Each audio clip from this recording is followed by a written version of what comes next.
then we ask once more. Side-eyeing every story, every hole, every...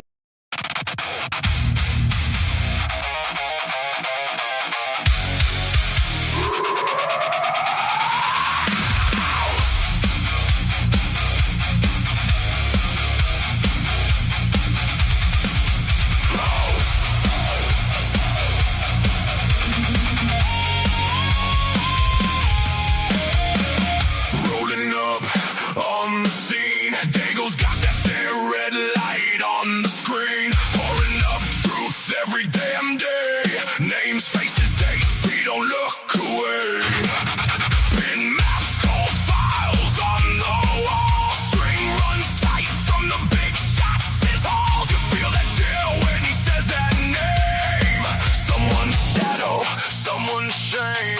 TruCrime Cafe. He's serving the proof. Hot cup of pain. Cold steel of the truth. Seeking justice. Seeking reality. Voice for the voiceless. He speaks for the stripped. TruCrime Cafe. Every single day. Pulling on the threads till they all give way. Corruption in the veins. He's calling it out. No way. No peace till justice is found.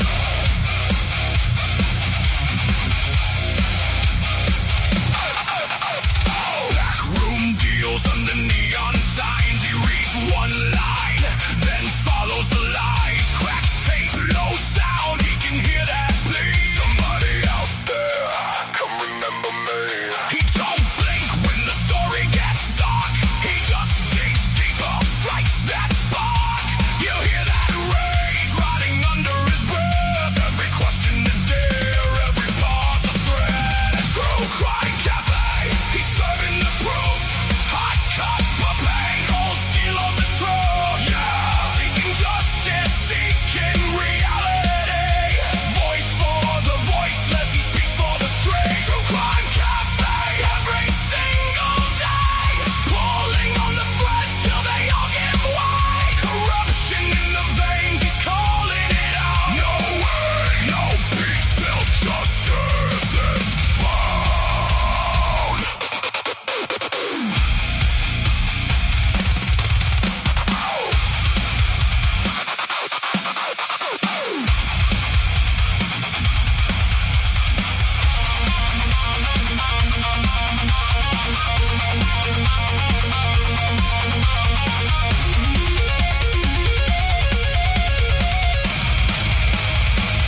No way, no justice, no use in the lies.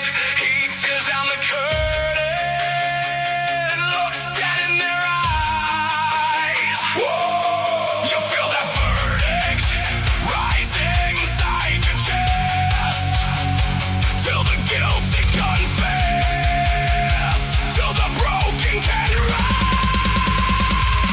TruCrime Cafe, he's serving the proof. Hot cup of pain, cold steel of the truth. Seeking justice, seeking reality. Voice for the voiceless, he speaks for the straight. TruCrime Cafe, every single day. Pulling on the threads till they all give way. Corruption in essence, he's burning it down. No way, no peace till justice is found.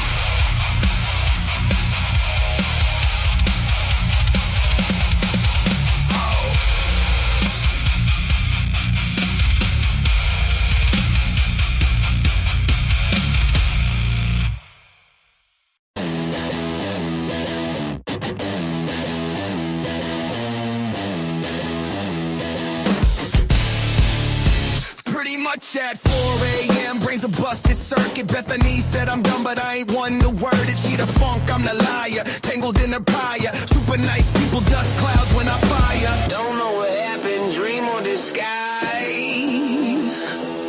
Could have been a movie script in my eyes. Pretty much that's all I can muster. Rusted gears grind, my head's a fluster. Bethany's gospel says I should be crying, but maybe I'm dreaming, or maybe I'm lying. Clock ticks. TikToks heavy like my boots on gravel. Thoughts unravel, demons dance and I travel. She a preacher of pain, I'm the choir of blame. Burn bridges like my nights, no two flames the same. 4 a.m. truths a whisper in the haze. Dreamt or lied, can't tell in this maze. Pretty much that's all I can muster. Rusty gears grind, my head's a fluster. Bethany's gospel says I should be crying, but maybe I'm dreaming, or maybe I'm lying.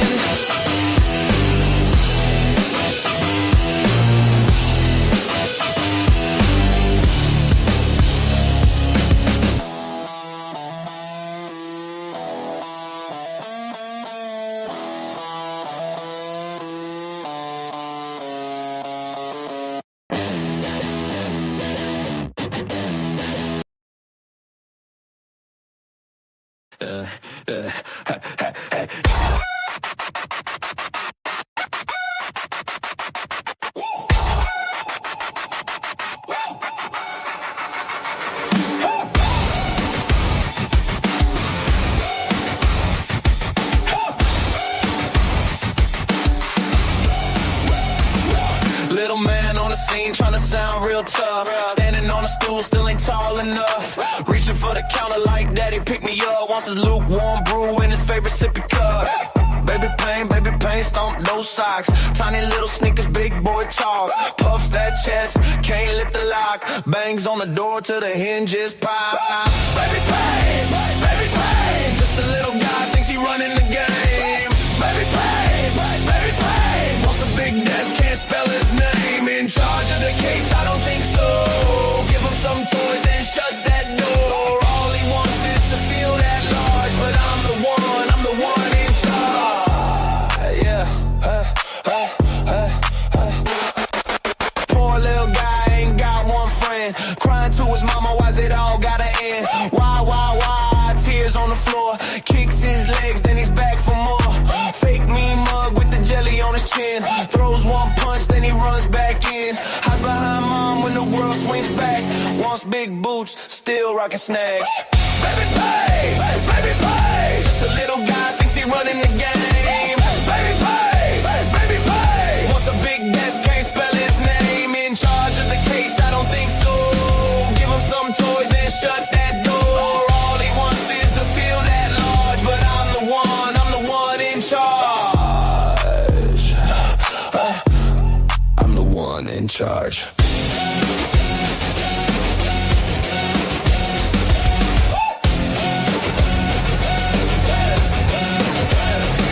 Stomping up and down, red face, small frame. Tiny little storm trying to make it rain. Wah, that's his war cry.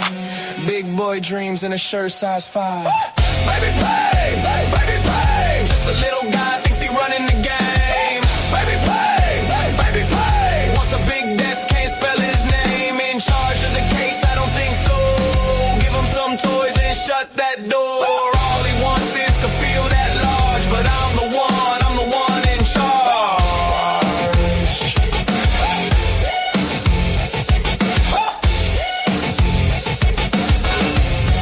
I'm the one in charge.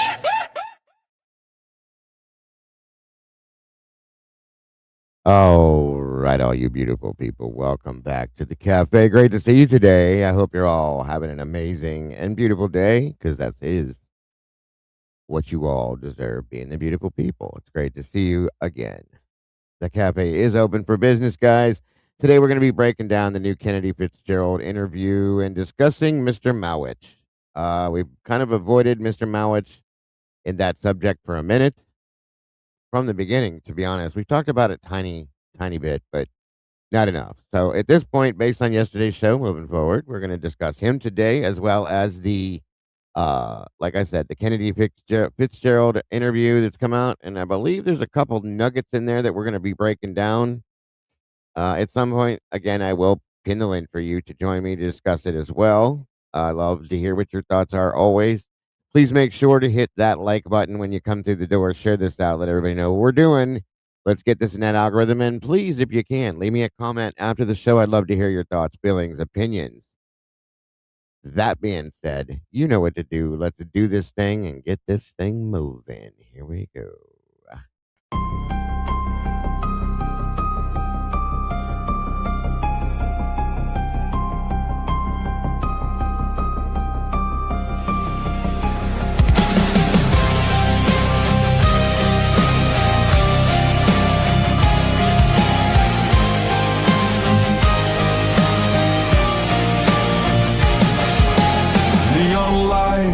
flicker like broken halos. Whispers gather in the smoke-filled air. Tables carved with secrets and shadows. Every story's a wound laid bare. The kettle's boiling with a restless rage. Justice written on an unseen page. I sip the silence, bitter taste, waiting for the ghosts to show their face. At the TruCrime Cafe, we serve up the pain they try to hide away. Pour another cup of the truth you crave. Raise your glass to the names they betrayed.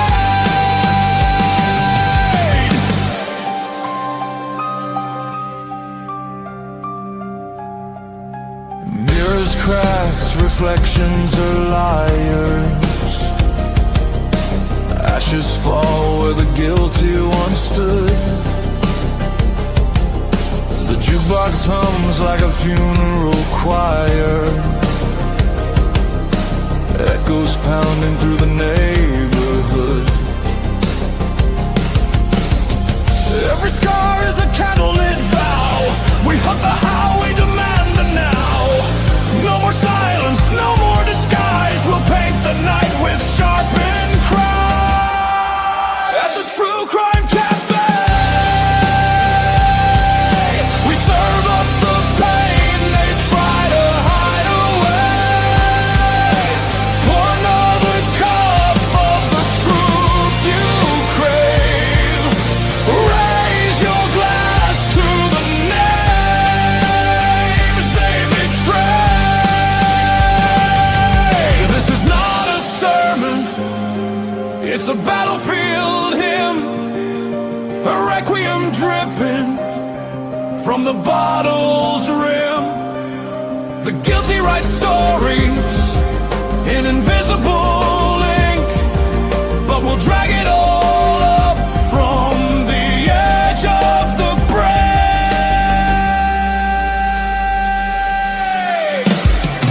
At the TruCrime Cafe,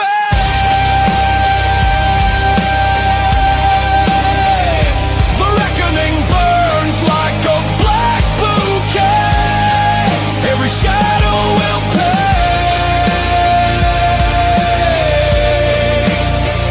In the TruCrime Cafe.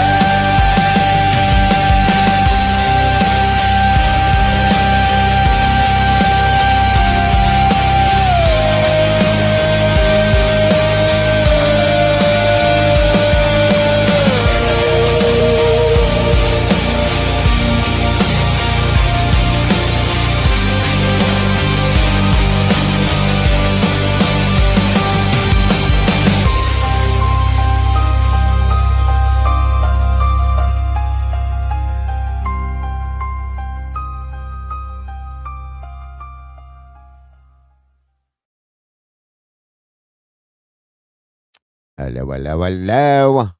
Hello, governors. How are you? Welcome back, everybody. Great to see you today. I hope you're all having an amazing day. As always, great to see you. Come on in and grab a seat. Get comfortable. Get off them feet. Grab your cup. Fill it up. Let's jump in to the mix today. Today, again, guys, we're going to be reviewing and breaking down the Kennedy Fitzgerald interview and then discussing Mr. Mowich.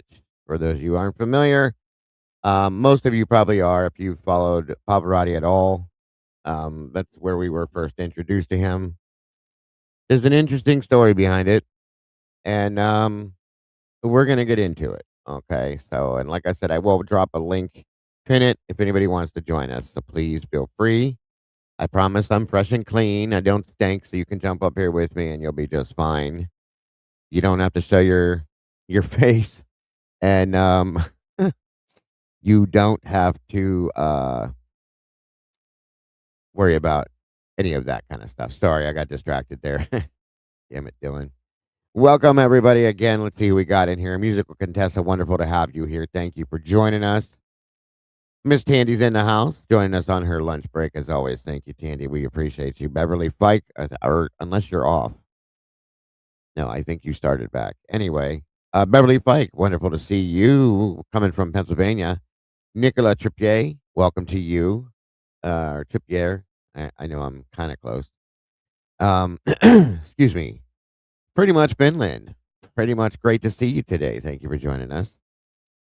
Dig the Past, welcome from North Carolina. Bonjour to you. Nana Cal, welcome back to you. Ms. Rowe, we're great to see you. Joniques, great to see you. Thank you for joining us. Microdot's in the house. Good to see you today. Miss Rowe, always a pleasure. Miss Teresa, thank you for being here as always. Again, everybody, please make sure to hit that like button and share this out. Subscribe if you have not yet done it. Hit the notifier that we don't miss anything. Frustration, speculation. Welcome back. Good to see you today. Thank you for joining us. Miss Teresa, North Carolina Mountain Man. What is going on, brother? Good to see you today. Let me see. Sluther dancing on in the door. Good to see you, Sluther. Thank you for being here. Miss Jen 7, welcome back. Great to see you. G Bean, wonderful to see you today. Hello, hello. Miss Cat K, welcome to you. Lala, welcome back and happy Tuesday to you. Great to see you today. Let me see. Let me see. Baby Ames, Baby Ames. Every time I say your name, it reminds me of the Baby Payne song. Maybe I should just change it to Baby Ames. We can jam out the Baby Ames, Baby Ames.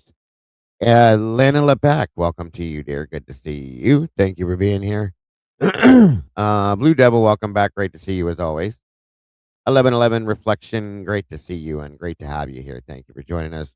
Ms. Lisa and Cannoli, welcome back to you and your adorable dog. Great to have you guys in the house today. Jazoo, welcome back to you. Hey, Tomboy, flying on in. I hope you're feeling better today. Great to have you. Great to see you. Great to have you here. Let me see. Show. Miss Nicola is now a new meatball. Welcome to the sauce. Holy hell, we got 10 new members already. What the hell happened here? What did I miss? There that is. Okay. Miss Jen dropping 5 memberships. Looks like Labs received 1. Lost Cause. Kickstand 313. Orange Butterfly 81. And Miss Bridget. Congrats and welcome to the source. And Jen dropped 5 other ones, I guess. I didn't see. That's what happened. Miss Jen, thank you so much. God bless, hon. You're so very generous and so amazing. Thank you.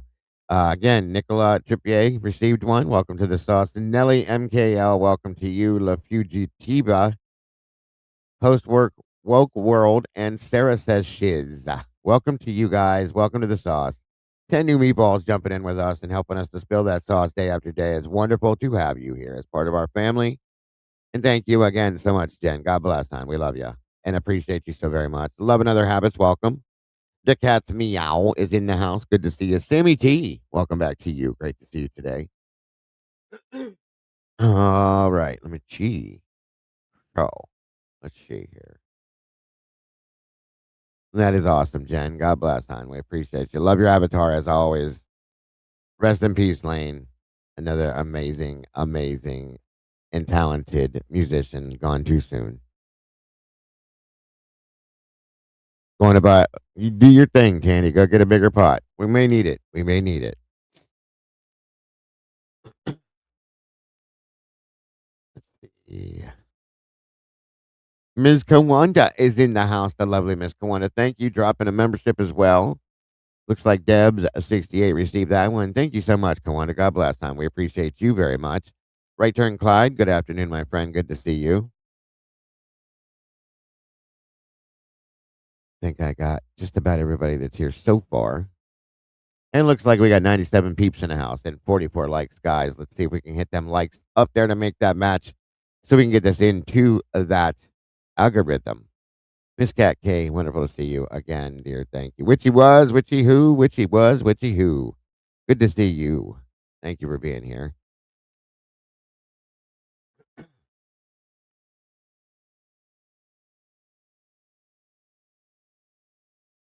me see. Let me see. You guys are awesome. Already dropping gifts in here. That's so amazing. And guys, if you do want to receive gifts, because you never know when it's going to happen, hit the bottom of your chat. There's a big circle, square inside the circle, and there's a dollar sign inside that square. Click on that and allow yourself to receive gifts. That way you can receive the memberships when they are dropped. So please do that if you will. That way nobody gets missed. Everybody has the same option. Italian girl, good to see you today. Welcome, welcome. Absolutely amazing. Love this community. Truly and honestly, I love this community. Every one of you guys, thank you for being here. As always, 108 peeps in the house, 50 likes. We're getting there. We're getting there. In Stitches, welcome back. Great to see you again. Like I said, everybody, we will be discussing and breaking down the Kennedy Fitzgerald interview today. And once we get through that, we're going to be discussing Mr. Mowich. Should be interesting. Nicola, thank you so much for the first of our goals for today. Thank you so much again. God bless. Very generous. All of you guys. Amazing. Thank you so much. Your comments. What's going on with your comments, Miss Teresa? Did I miss something? Let me see.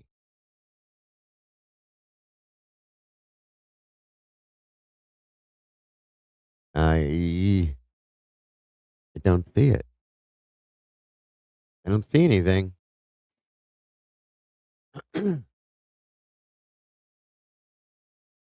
Great to have you back, Stitches, as always. Cash App. Oh, okay. Do I need to check that? Let me check that. Let's see here. Show. Yes, I did. Thank you so much, Nicola. Teresa, thank you so much. I did receive the Cash App. God bless. Again, any of those donations made via Cash App, PayPal, Venmo, we'd never expect you guys to do that, guys. Just so you know, I say this daily, but I have to say this because it's very important to me. How important you guys realize how much we appreciate them. That is what keeps me going day after day in here. It helps to pay the bills, keeps the internet on, StreamYard, all the fun stuff that takes to do this. So that's what we use that, and for the FOIA stuff too. Okay, all of that combined is what comes out of the PayPal, Cash App, and Venmo because we get it immediately. We don't have to wait a whole month, and they don't take a percentage out of those like YouTube takes out of this the super chats and stuff like that. So thank you again so very much, Teresa. God bless. Very much appreciated, dear. Lizzie Turnable, it's great to see you today. Sweet Pea, welcome back to you. If you guys want to become a member, a meatball, and jump in the sauce with the rest of us, that link right there will take you right to it, and you can become part of the fam. Sarah D. Irish in the house. Thank you for joining us, Sarah. Again, if you guys are not yet following Sarah on Twitter and you want to know something about this case, you need to follow her because she has it all wrapped up nice and pretty, as I always say, with a big bow right on top. Over on Twitter, go follow her if you will, please and thank you. You won't be disappointed. 105. That's crazy. That's like I said. Anybody that lives in Texas, God bless. You're living in hell. I couldn't do it. No way. Nope. Yes, Sarah is so awesome. She does an amazing job for all of us over there. And she doesn't have to, but she does it. So we appreciate her very much. Lizzie, thank you so much for jumping in the sauce with us. 12 new meatballs. Yeah, you're definitely going to have to go pick up a new pot there, Tandy. Truly and honestly. You can pick up on your way home from work. There's the link right there to follow Miss Sarah on Twitter, guys. She also has a YouTube channel, come to find out, as well. So make sure you guys follow her on both, if you will, if you can. And I promise if you don't, you will truly be disappointed. She has it so organized. It is amazing. You go in there, you find whatever you need, however you want. And again, thank you, Sarah. We appreciate you, dear, very much. Eddie's in the house. Good to see you, brother. Thank you for being here. I am grateful to you, Miss Teresa. Glad you're here. Lucy's dropping Sarah's link as well. Thank you, Lucy. You got some splaining to do. Good to see you today, Lucy. Thank you for being here. Another person we're very grateful for. Helps us get through this day after day. Show. Let me go ahead and get this posted in here. Did you miss me, Lucy? Everybody else asked you that. I'm going to ask you today. See what you say to me. She probably just laughed and said, "Hell no. I hear your voice every day. I'm tired of it." Thank you, Labs. Appreciate that very much. Uh, Lucy Morningstar, the one and only. Beep, beep. Here she comes. You guys ever hear my Lucy Morningstar song? Yeah, it's pretty cool. She used to pop in and say beep, beep all the time. Oh, no. Stop doing it. Now she just comes in and screams at everybody.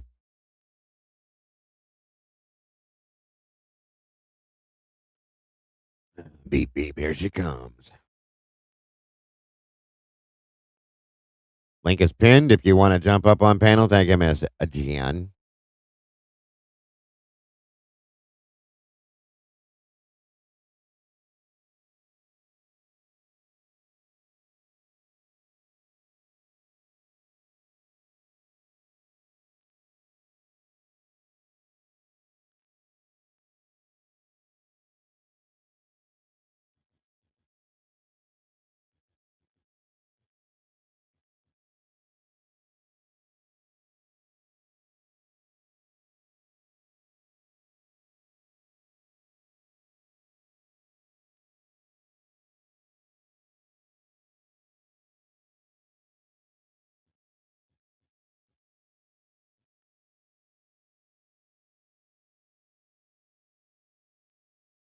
Jonix. Waiting on everybody to jump in here. I'd rather have everybody in here that's going to be in here so we don't have to start over. Come on in, guys. Lucy only misses me and Tandy. Oh, well, excuse me. Excuse me. Here, guys. While we're waiting on it. Oh, holy shit. Junior's in the back. Just saw him. Sorry. Hey, Dad. Dinner's not ready. What are you doing home? Street lights aren't on. What are you doing here? Yes. I had a key made up. Was able to get in through the back door. Oh, okay. Back door. Okay, I got you. How are you today, sir? I'm doing all right. Just kind of debating on which video to make next, whether it be the the Kennedy reaction or Steve G committing a felony on in front of a camera. I swear to God. It's obvious that nobody that he doesn't think before he speaks, obviously. Nor does he care. I mean, the things that he's done that before. They both done that before. They did it in the courtroom. Okay?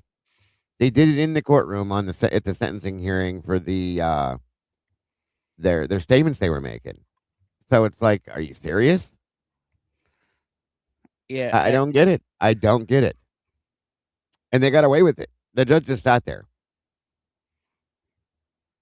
And then he allowed applause afterwards. Are you kidding me? Like, this is insane. We're in another world, I swear to God. I always like to say we live in the stupidest timeline. That's an understatement, bud, but true. Very true. Yeah. Could be, for sure. And here's the thing. If something happened to Brian after that statement had been made, then what? Then what? I mean, good luck finding a jury that's going to convict him, though. Well, considering, yes, I know. I know. Here's the thing. If I actually believed that he believes Koberger did this alone, I wouldn't make such a big deal about it. We know he doesn't. Yeah. Yeah, exactly. He doesn't believe it. He's he's putting the narrative above all. Just Right. like every single guilter out there. It's all about the narrative. Truth be damned. Right. Miss Jessie Lynn. There's our Jessie Lynn. Welcome back, dear. Paisley just said, listening to Christy yesterday saying she didn't know Kaylee's injuries at first, under what circumstances would you not view your child and agree to cremation? according to her or to them, I think at some point they said that you weren't allowed. They weren't allowed. Is that true or not? I don't know. According to her, well, them multiple times they've said that the prosecution didn't allow them to do certain things. Law enforcement didn't allow them to do certain things. They didn't give them information on things. None of it. Everything was withheld from them, so on and so forth. Believe what you will, folks. I have no clue. Oh, now with that, I can speak from my experience a little bit, not to this degree, but uh, Welcome, so Brian. my with they gave us the option to, though they at least gave the family the option to look at my go and see my grandpa, Right. and he it wasn't a peaceful death. We'll put it that way. Sure. And we had the option to go see. So I think I think that's complete BS on the Gonzalez's part. Well, Lucy says they're lying, which I I don't doubt that Lucy's right. Okay. Why though? Why would you lie about something like that? That's what I don't understand. That's so weird to me. Just as much as they told us, not them, but law enforcement told us, or the government, whatever. In the documents, they told us never got into Kaylee's phone. I don't believe you. I don't A- believe anything any of these people say at this point. So, So actually, with that Dago, there's actually something with that. So if so, I think we're all gonna assume that Kaylee's phone was dead when they got it. Or that a safe assumption? I mean, it could be. Yeah, it could have been. So She never got a chance. She was on it all night and never got a chance to plug it in. I would imagine. Yeah. so I did. So I was doing some research, and when the phone is turned off and then turned back on, no matter what, you got to put in the passcode.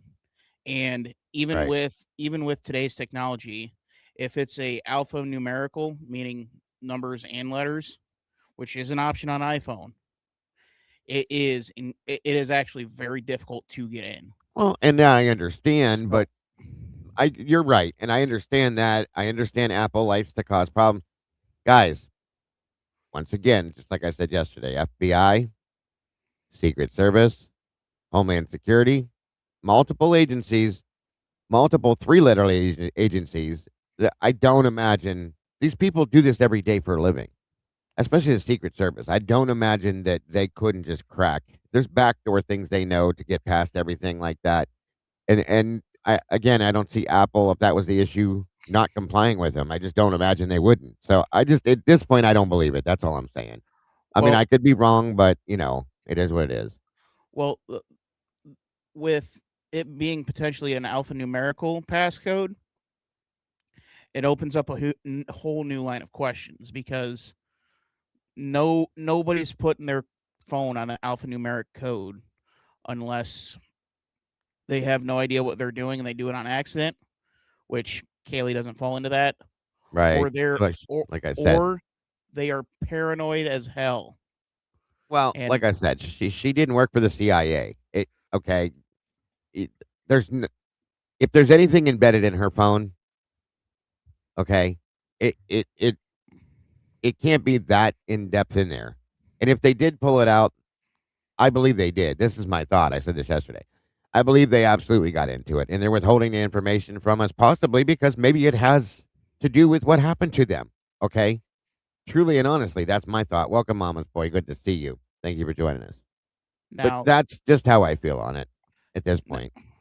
now I will say that there it could it's not confirmed that it was alphanumerical, but if we're gonna sit back and believe for a second that they legitimately couldn't get into the phone, it is likely because it's an alphanumerical code, which again opens up that whole new line of questioning of why does Kaylee have a complicated passcode to just get into the phone?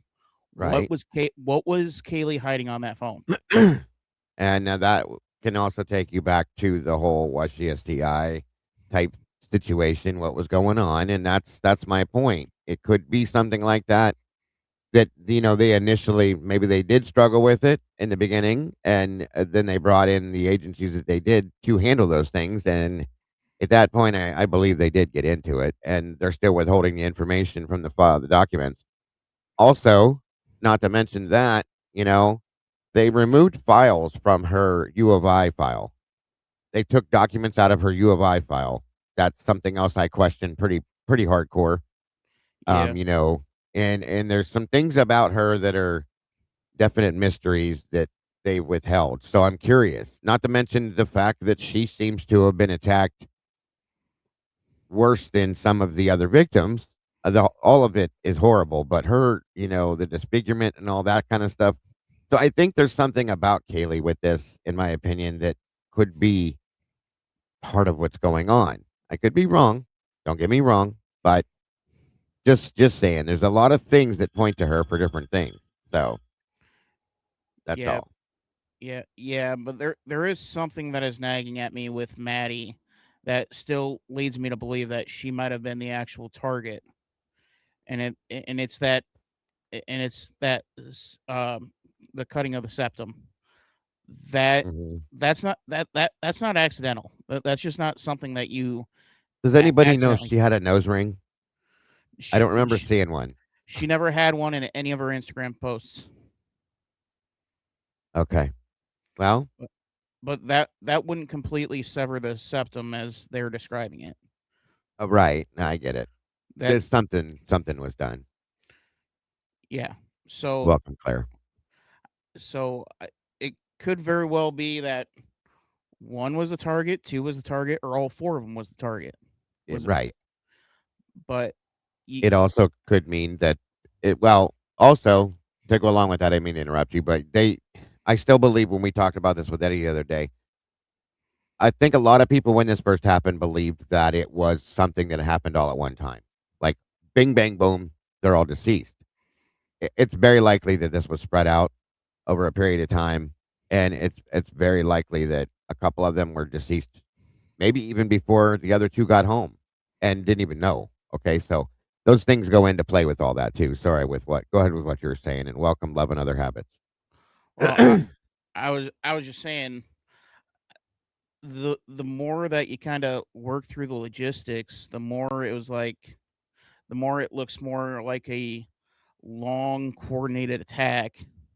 And now that we know that, once again, the timeline is not as it seems with Kennedy's interview. Yeah, it's interesting, I, isn't it? I mean, I really don't know how you don't sit there and have Dylan and Bethany hand over the phones and do an actual legitimate extraction. Sure, sure. And when you guys hear this Kennedy interview, there's some nuggets in there that really like are gonna make you go, wait a minute, what? And it just points to more lying, as always.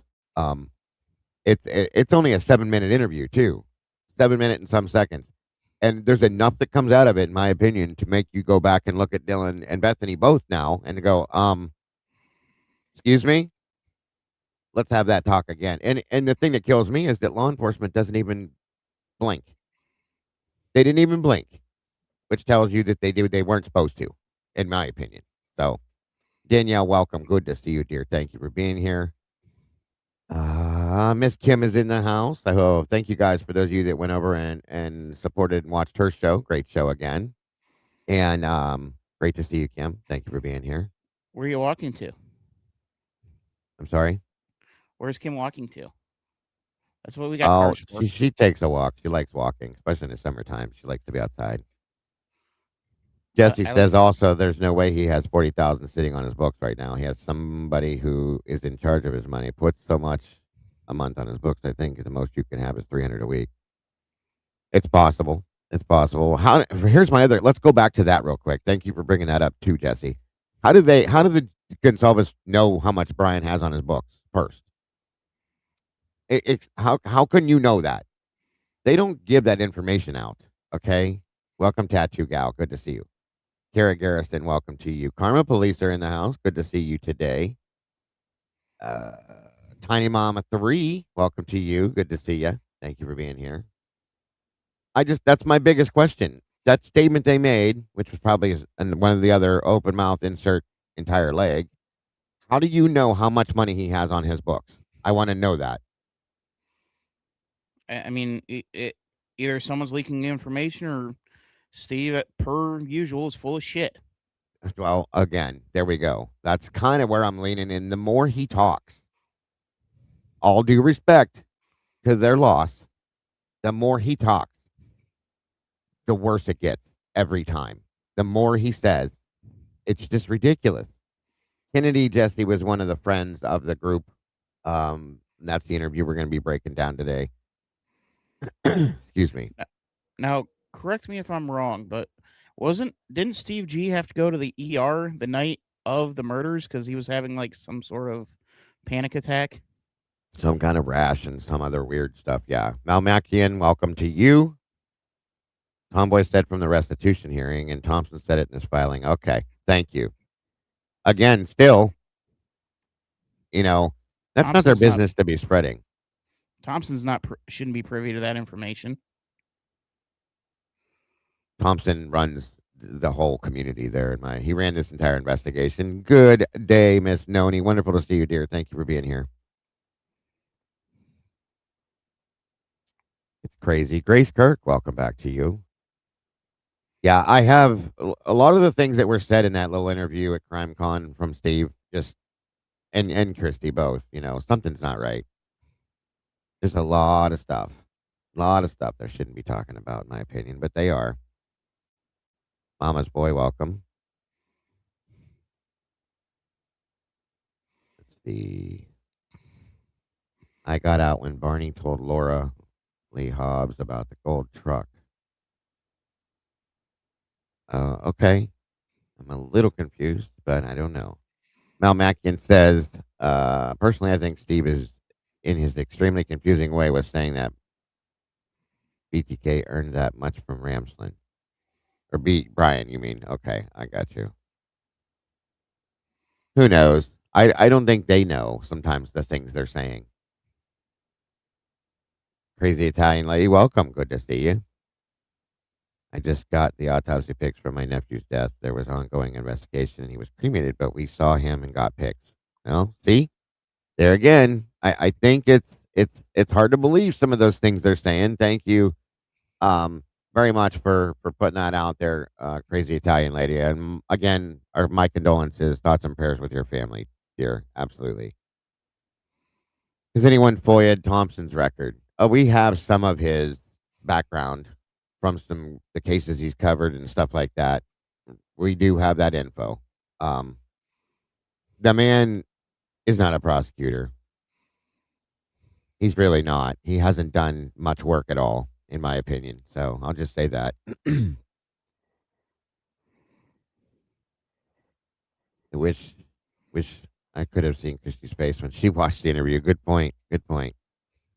Maybe his brother's doing favors for him. I know his brother and Brian are in different prisons, but that doesn't mean anything. Well, you still know people. Considering Jesse who he's associated with, yeah, you're probably right. It's possible.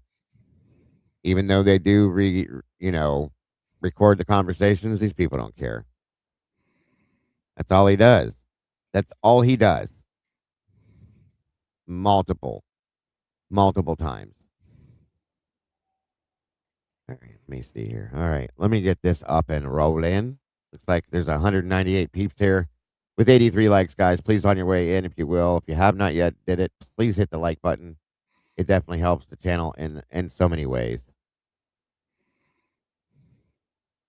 So, let me get this up here real quick.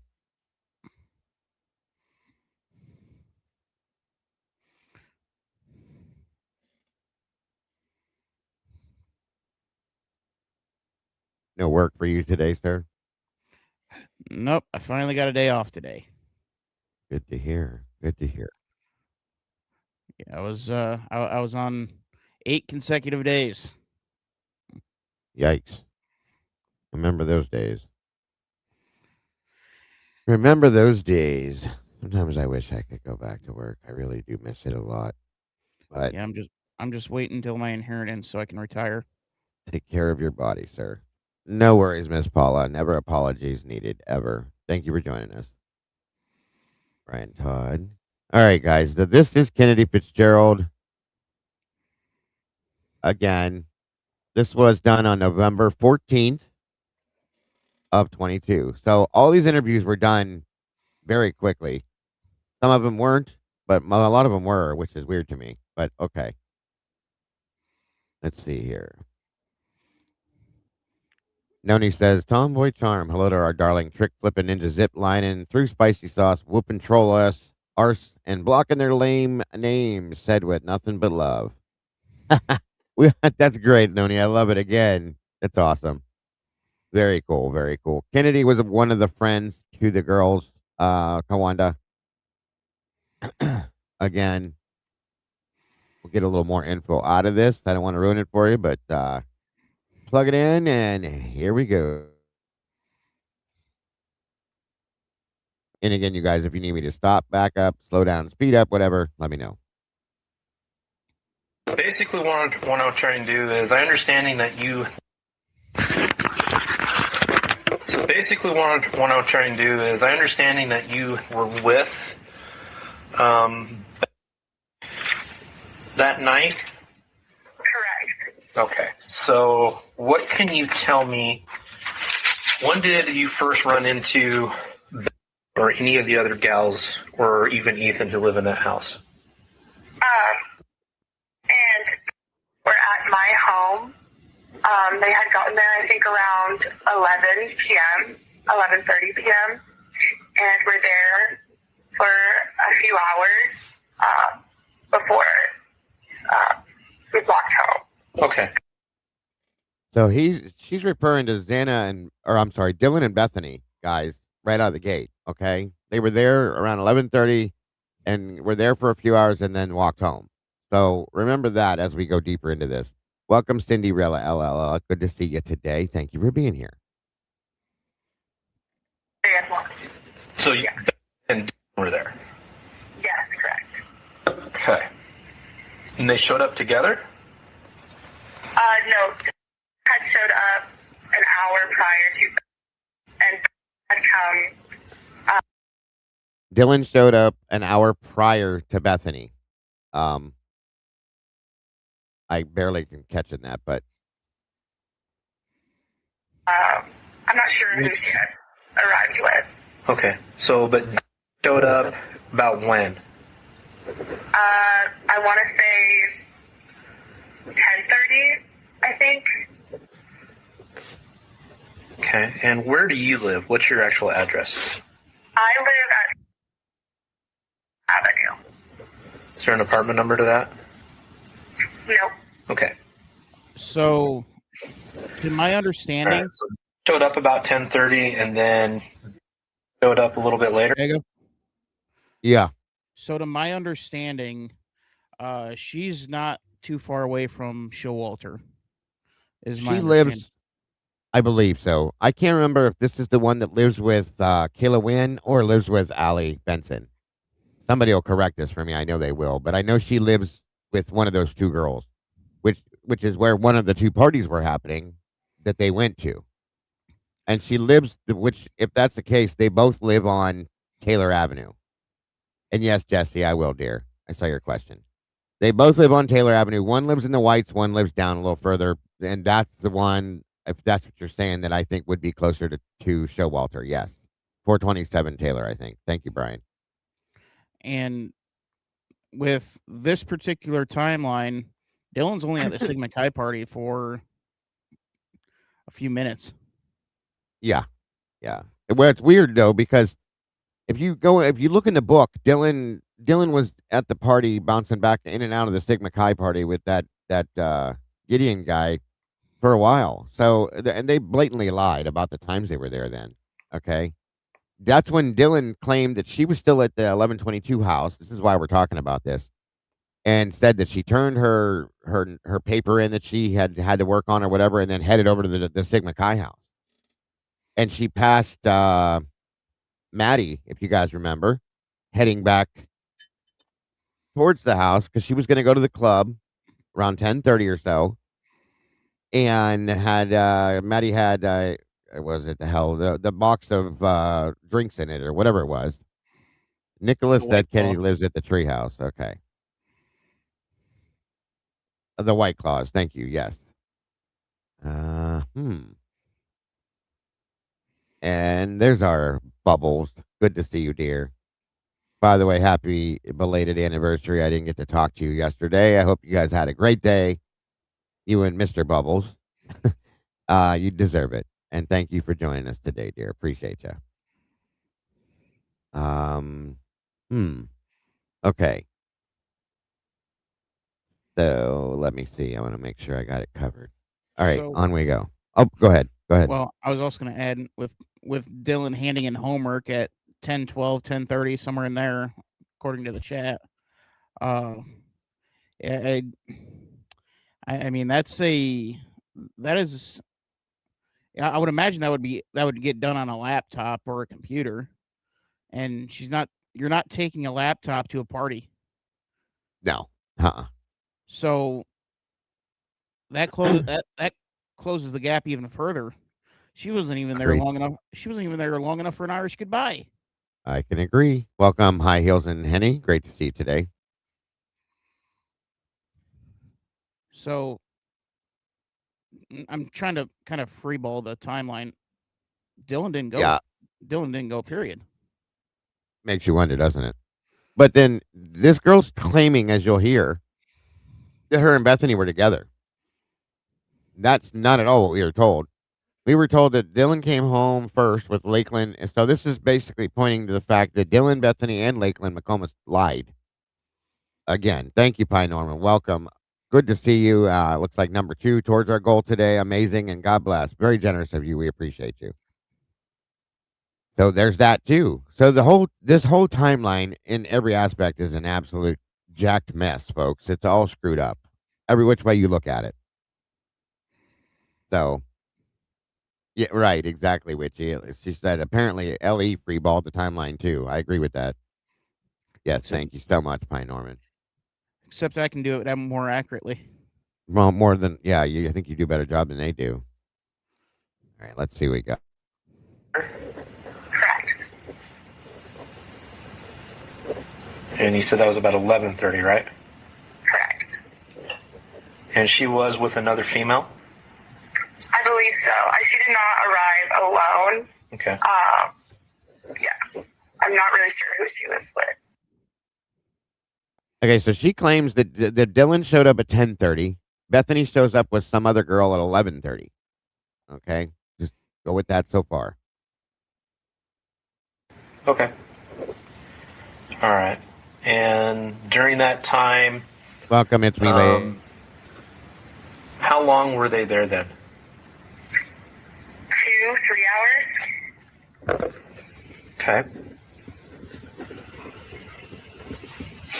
And you said you walked them home? Let's go with the later of the two showing up. 11:30. 2 to 3 hours would take that to 2:30 in the morning. And she's claiming she walked them home. Now this gets even better here in a second. Let's hear this. Yes, I walked them past the Whites. Okay. Those apartments, and then we had said our goodbyes, and I walked back to my house. Okay. And what time was that at? Okay. Now we all know that the Whites, there's a path that leads between the Whites. There's a sidewalk that walks between Taylor Avenue to Queen Road that runs right next to the Whites. She just said she walked past the Whites with them, as if they went right on past that path that would connect them. Where did they go? If this is true. It was really late. I honestly, ballpark 2 a.m. I honestly don't know for sure. Okay.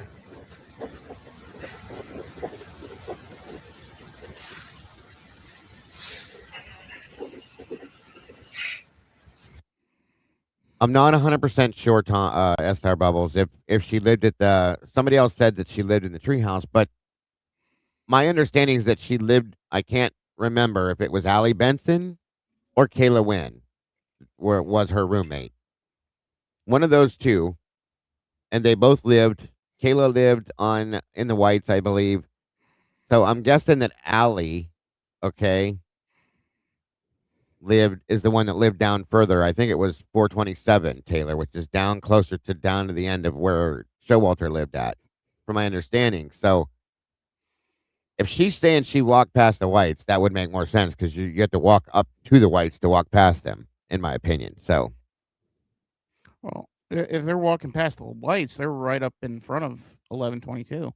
right, but they kept on going, and they could have cut over. Based on what I'm hearing so far, they could have cut through that path and walked directly up to the front door of 1122. But it sounds like she said she walked them past it, completely past it. So where did they go? I don't. This is the weird thing with this. I am not sure. So we'll see. Okay, so you walked back into the Whites. At what point did you stop? Like right in front of those apartments. So you were still on Taylor Street?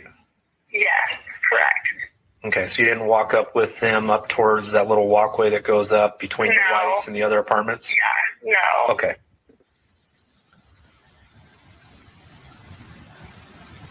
And honestly, I'm not even sure like where they went after that. Just because I didn't want see what they did after that, if that makes sense. All right, but you were on Taylor, you said goodbye, you turned around, walked back to your place. Yes. And did they at least start walking towards? Yes, they walked, away from me. Like towards that path or continuing up Taylor Street to King? Continuing up. There it is. They walked right past the path. Why would you keep going straight when you could walk, make a left turn, walk up the pathway, and walk directly to the front door? There it is. That's crazy. Okay. Up Taylor Street.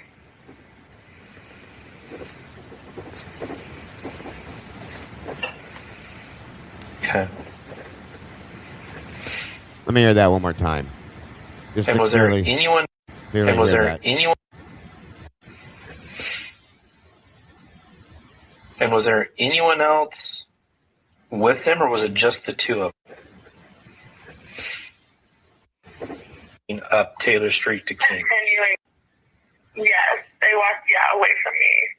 Like towards that path or continuing up Taylor Street to King? Continuing up Taylor Street.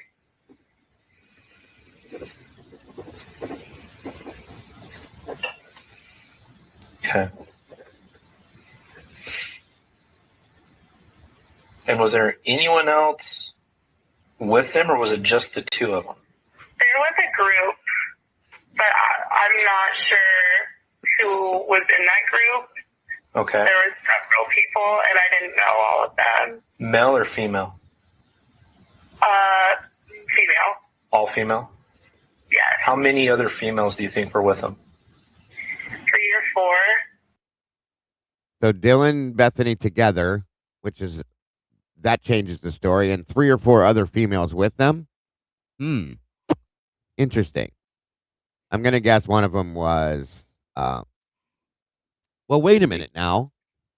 Hold on a minute, because Lakeland, okay, remember Dylan's statement where she stated that Lakeland was so drunk that she had to call a sober bro to pick them up? Interesting. Okay. There's another lie. Damn.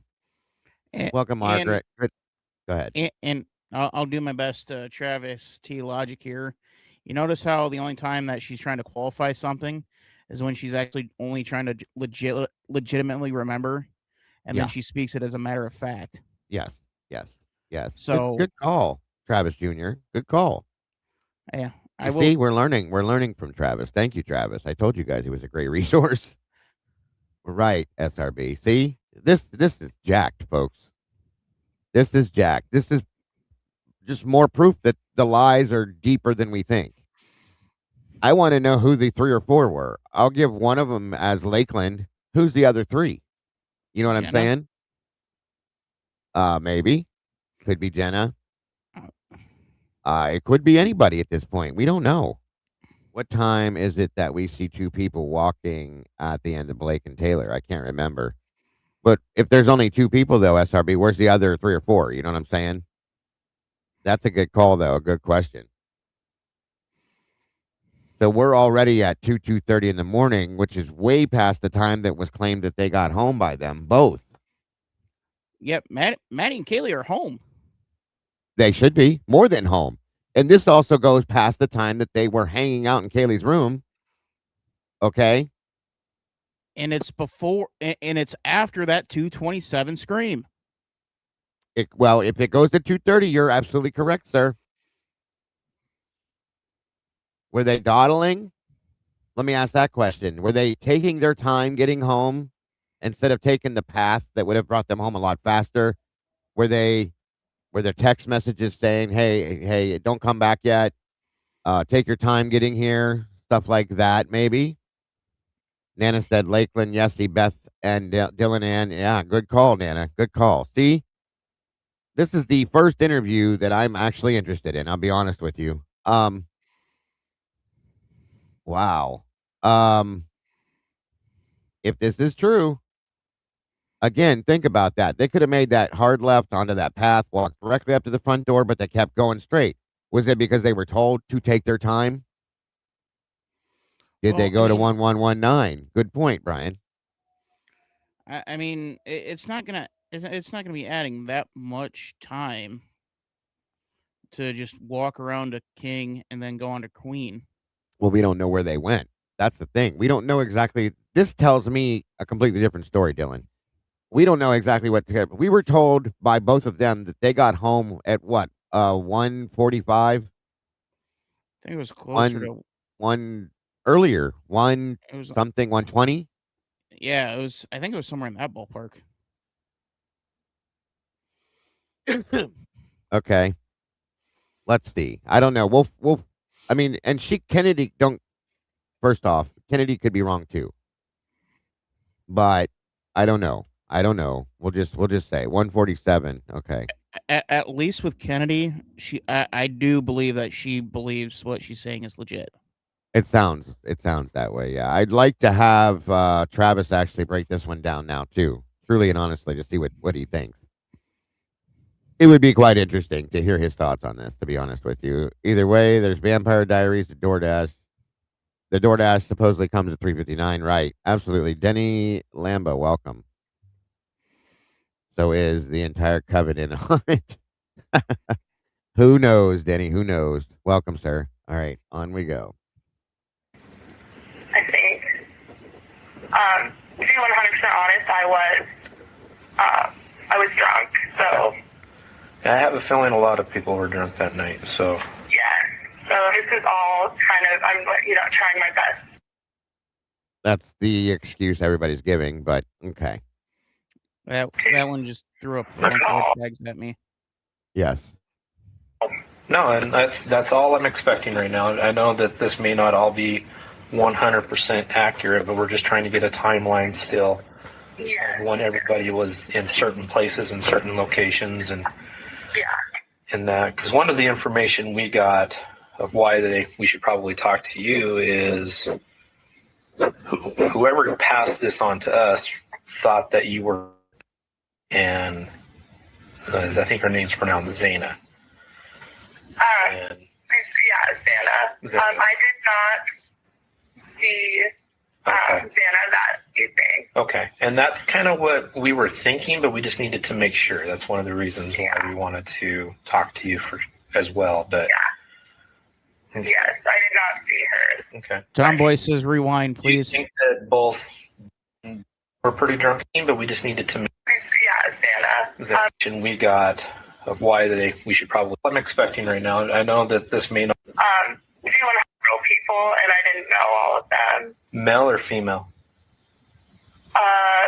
Female. All female? Yes. How many other females do you think were with them? 3 or 4, I think. To be 100% honest, I was drunk, so. I have a feeling a lot of people were drunk that night, so. Yes. So this is all kind of, I'm, trying my best to recall. No, and that's all I'm expecting right now. I know that this may not all be 100% accurate, but we're just trying to get a timeline still. Yes. When everybody was in certain places and certain locations, and yeah. Welcome, Blue Eyed. We're just breaking down Kennedy Fitzgerald's interview just released. That's about it. And we're going to review it more, so we'll go back and review it as soon as we get to it all. But no worries. Thank you for joining us. MB Kovac, wondering about the song. Which song are you curious about, ma'am? And most of them I did, except for the intro and the outro song. That is my videographer, Molly. They're not on Spotify, if those are the two you're talking about. Actually, none of them are. I'm working on that, so we'll see how that goes. But when I do have them get everything else on Spotify, then I'll let you guys know. And again, don't remember something, okay? I told you guys it's a belief I have that this was in the air in that in that neighborhood, in that community, okay? That people may have known something could have been going down that night, and we're kind of distancing, staying away from that area, those people, that house. So just a thought is all I'm saying. A lot of a people. lot of the information we got. I'm sorry. A lot of people knew what was going to happen. The question I is, believe so. who knew exactly what was going to happen? I do And believe. to answer Kara's question, simply, this wasn't an investigation. This was theater.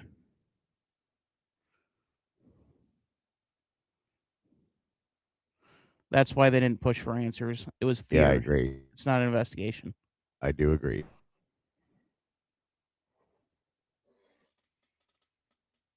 Okay, Jen, take care. Of why we should probably talk to you is whoever passed this on to us thought that you were with, and I think her name's pronounced Zaina.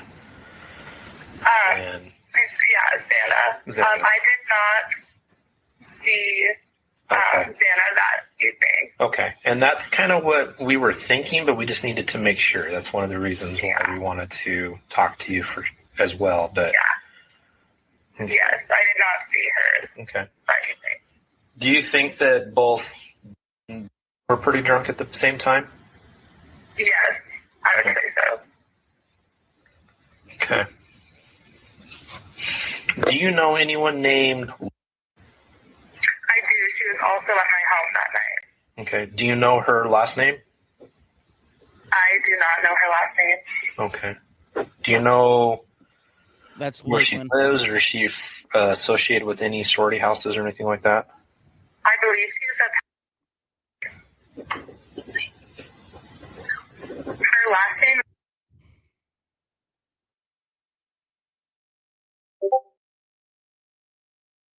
Did you say something, Dylan? I was just saying that's Lakeland that Kennedy's saying that she doesn't know. Gotcha. Okay. And here, real quick, just to show you. Witchy just made a really interesting point. Could one of those girls be Erica? That's a good point. Very well could be. So SRB. Oops, hold on. What did I just do here? What am I doing here? Hold on. That's a good question, Dad. I'm not quite sure what you're doing. Neither do I. Neither. Kind of figure that. Hang on. Okay. So. 1 minute.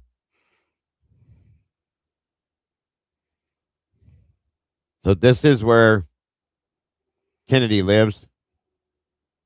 This is the white apartments. So they walk down this way. Or this way. just so everybody kind of gets themselves oriented with where they were walking. Now, if they would Okay. have walked behind, they would have been picked up on the Little Lane footage if they'd have walked behind that, which is weird. Yeah, so they had to have gone through the whites. They had to walk from here, probably down. What is that? What is this road here? Walenta? No, Walenta's back here, back there. This Or would are you be Taylor that runs in front of the whites yeah. because And the, here's the house, the 1122 house right there.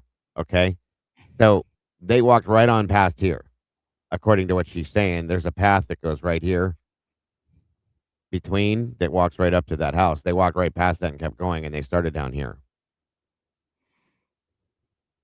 yeah, Right, and I that's true. If they walked behind around this area, there would be no reason to talk about the cut through. Very good point. Very good point, Bubbles. So there you guys go. Um, yeah, I'm looking at it on my Apple Maps now. gotcha. Yeah. Yeah, Queen that's runs behind the whites. Yeah, back through here. yeah. Well, my thing is, what if they walked? They could have kept walking down Taylor onto Walenta, and then kind of cut through the trees before they head Well, out towards Ridge. they could have. They could have walked straight on down Taylor here and turned up here a little bit further. Um, why would you walk all the way around? Is what I don't understand. Instead of just walking right through here, that's strange. Less people, I don't know. It's just because weird. to my understanding, the Blake, whites that's it. the whites were popping. There were a lot of people at the whites. Yeah, there was parties So going on there. so if like say say you're paranoid and don't want to be seen, then obviously you're going to take the walk around through Walenta instead of cutting through, or you're going to walk down Linda Lane and then cut through the parking lots there, because Right. they would know about the camera on 11/12 if this was planned. So True. my guess is they either went through onto Linda Lane and walked through and walked that way, or they went all the way down and around Walenta and then cut back through and went through the back door.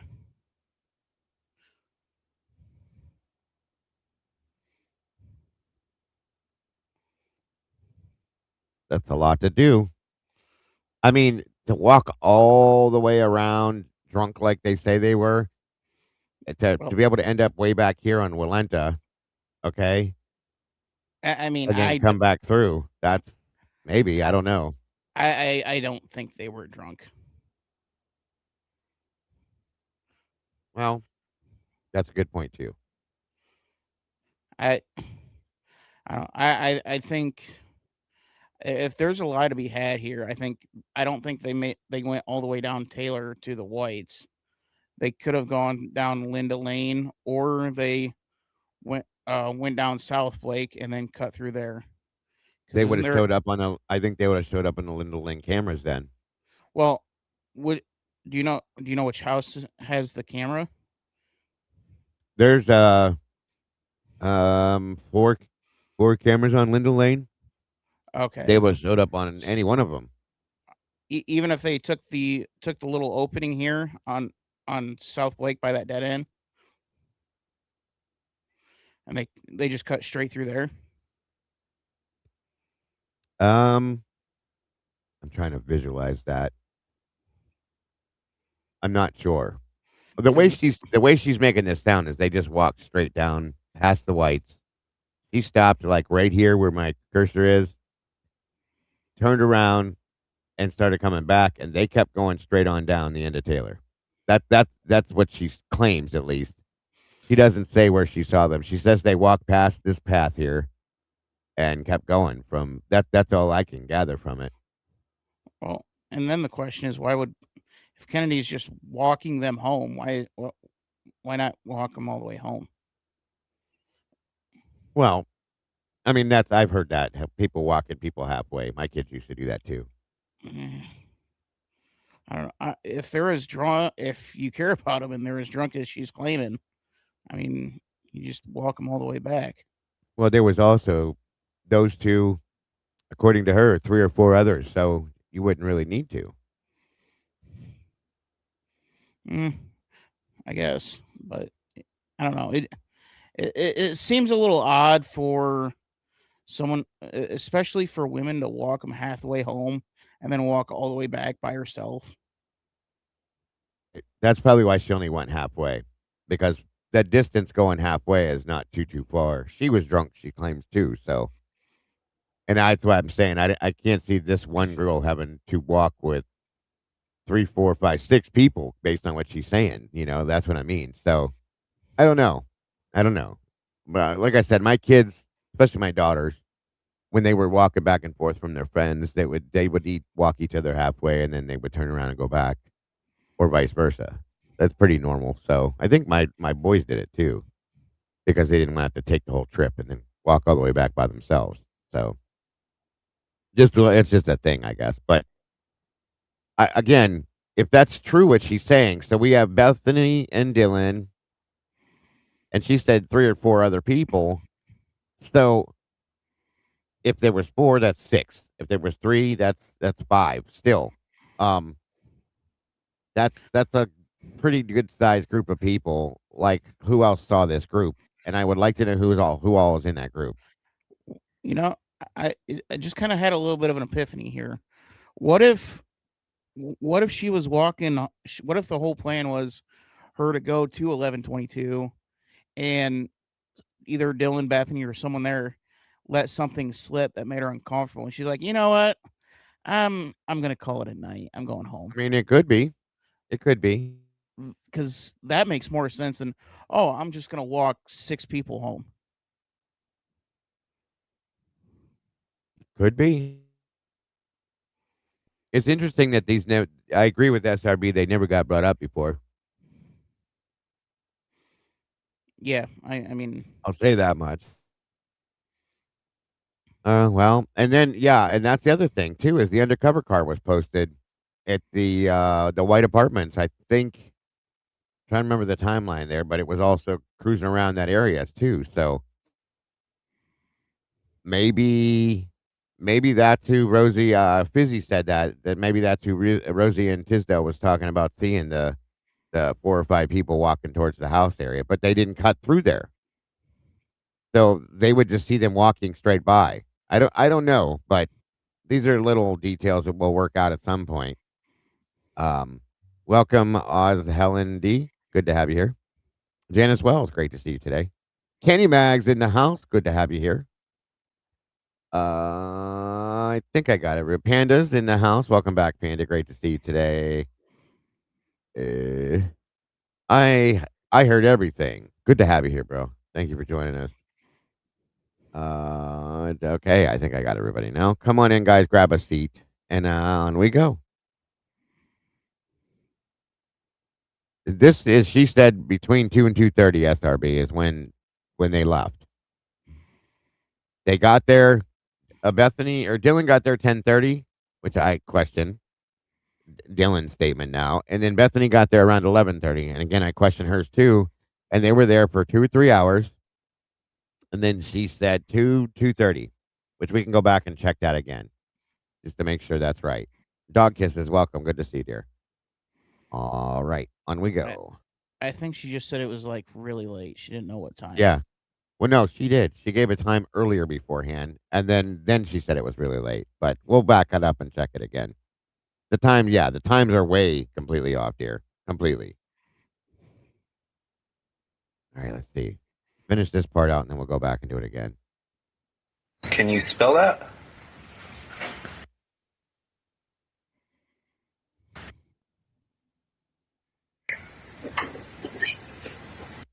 Where she lives, or is she associated with any sorority houses or anything like that? I believe she's her last name. Can you spell that?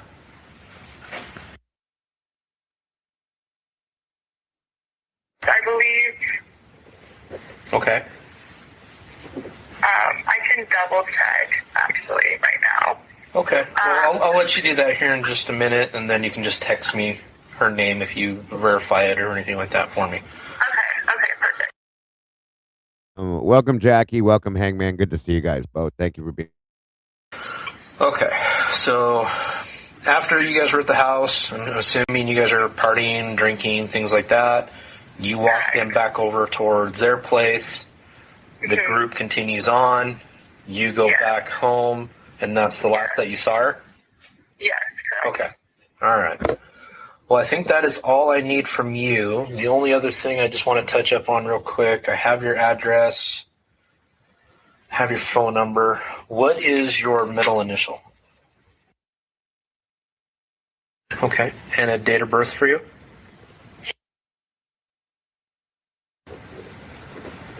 Okay. And if you're heading to, and I'm assuming you have an Idaho driver's license? Correct. All right, perfect. Okay, well, thank you for taking the time to kind of give me a little bit more information in that. Of course. What a joke. That was such a pathetic interview. Hang on. Do it again. What I'm trying to do is, I understanding that you were with that night? Correct. Okay, so what can you tell me? When did you first run into or any of the other gals, or even Ethan, who live in that house? And we're at my home. They had gotten there, I think, around 11 p.m., 11:30 p.m., and we're there for a few hours before we walked home. Okay. They had walked. So you and were there? Yes, correct. Okay. And they showed up together? No, had showed up an hour prior to, and had come. I'm not sure who she had arrived with. Okay. So, but showed up about when? I want to say 10:30, I think. Okay. And where do you live? What's your actual address? I live at Avenue. Is there an apartment number to that? Nope. Okay. All right. So showed up about 10:30, and then showed up a little bit later? Correct. And you said that was about 11:30, right? Correct. And she was with another female? I believe so. She did not arrive alone. Okay. Yeah. I'm not really sure who she was with. Okay. All right. And during that time, how long were they there then? 2-3 hours. Okay. And you said you walked them home? Yes, I walked them past the Whites. Okay. Those apartments, and then we had said our goodbyes, and I walked back to my house. Okay. And what time was that at? It was really late. I honestly, ballpark 2 a.m. I honestly don't know for sure. Okay.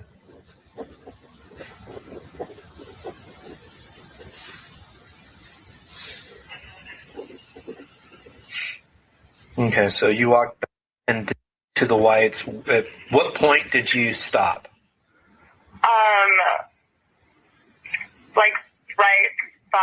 Right in front of those apartments. So you were still on Taylor Street? This is, again, another friend of the circle of people. Some of the victims, and Dylan, Bethany, and all them. Yes, correct. Okay, so you didn't walk up with them up towards that little walkway that goes up between the Whites and the other apartments? Yeah, no. Okay.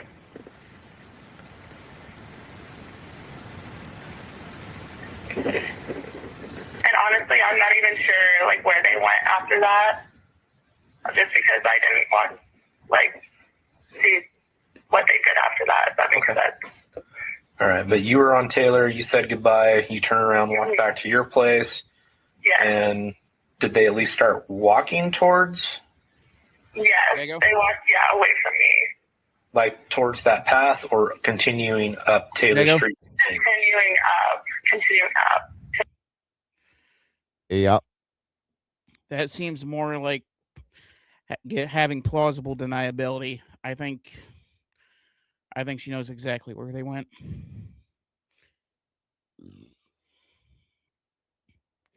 That's what that sounds like. Sorry, I'm writing notes down with this. I'm going to play that part back one more time. This interview was on the 14th, Bubbles. Yeah. I'm going to play this part back again, guys. On Taylor Street? Yes, correct. Okay, so you didn't walk up with them up towards that little walkway that goes up between the lights and the other apartments? Yeah. I'm going to slow this down, too, because I want to clarify something, guys. Hold on.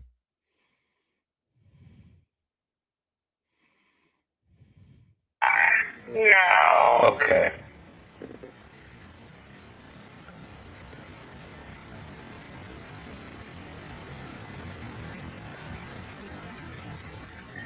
And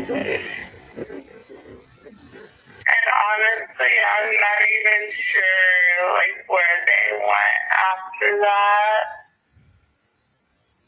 Just because I didn't want, like, see what they did after that.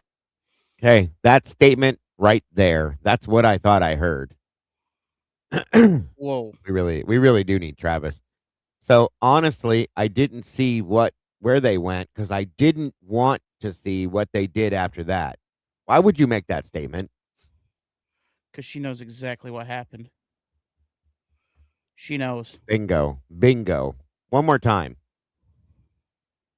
And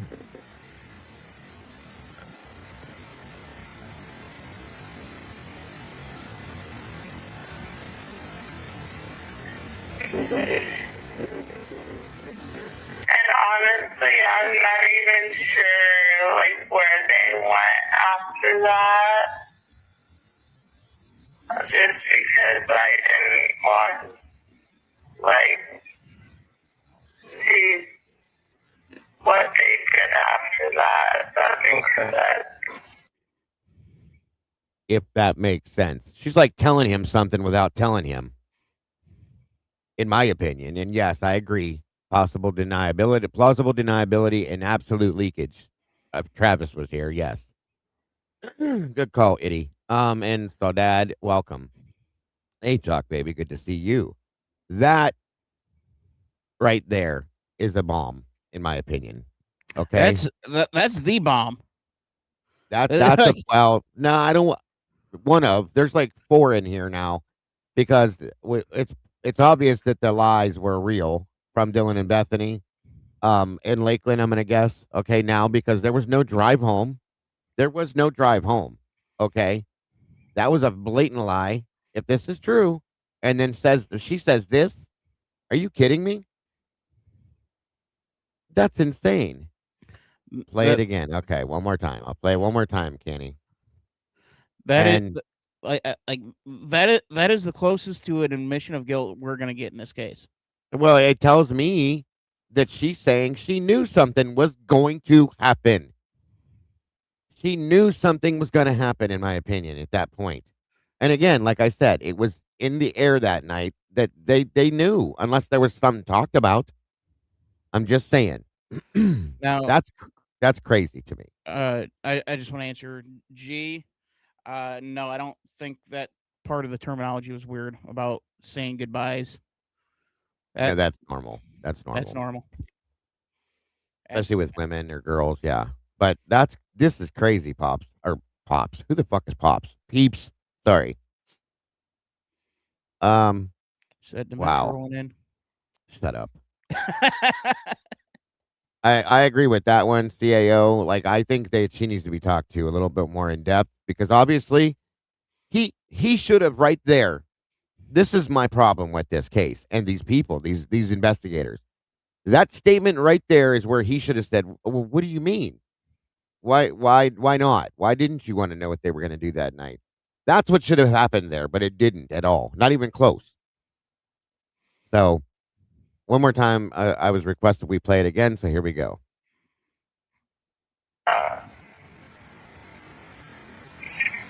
Like right in front of those apartments. So you were still on Taylor Street? Yes, correct. Okay, so you didn't walk up with him up towards that little walkway that goes up between the lights and the other apartments? Yeah, no. Okay.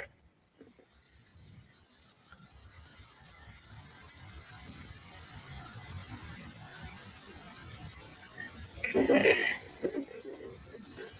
honestly, I'm not even sure like where they went after that. Just because I didn't want like see what they did after that, if that makes sense. All right, but you were on Taylor. He completely ignored that statement right there and just moved right on. That's insane to me. None of us in here are detectives, investigators of any sort, and every one of us would have followed that with another question right away. Yeah. Yeah. Quite simply, elaborate. What do you mean? What they did? What did they do? Why? Right. Why? And what? That's insane to me. Which I find this interesting that that Kennedy wasn't quite, I guess, read in by the group to be like, hey, this is what you say. Right. Oh, Miss Sarah, thank you. We got new docs. Looks like I'll have to be pulling those too here soon. She needed to say it. Interesting. With no question. This is insane. Welcome, Sky Blue. Call Travis. Jenny. Miss Jenny, good to see you.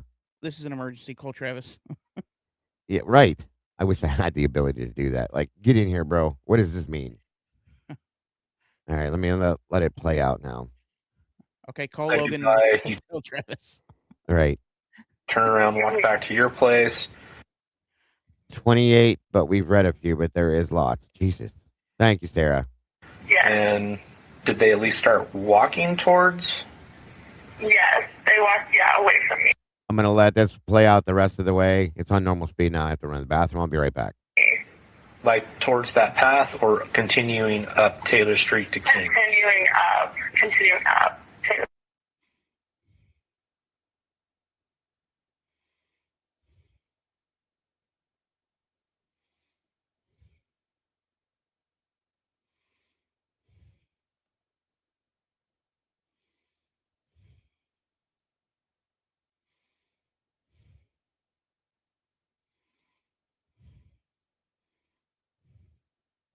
Did he?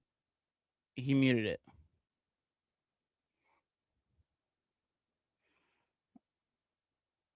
He muted it. We're gonna have to play it back when he comes back. All right. So new docs have come out. Yeah, he muted it, so I guess I'm just gonna have to fill in for now until Dago gets back from the little investigator's room. Yeah, right, SB, who names her kid Kennedy Fitzgerald. So,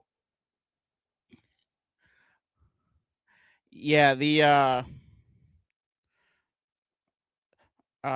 if one of the mods drop the link in the Discord for the new documents, I would greatly appreciate it. I'm an utter moron when it comes to trying to find it, so it would be greatly appreciated.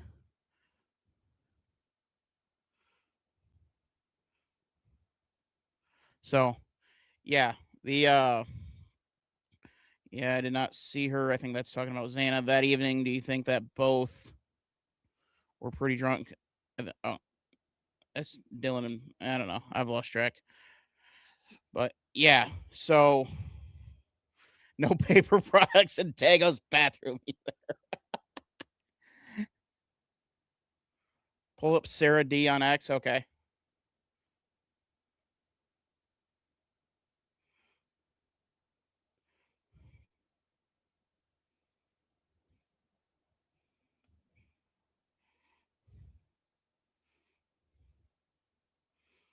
Oh, that was not.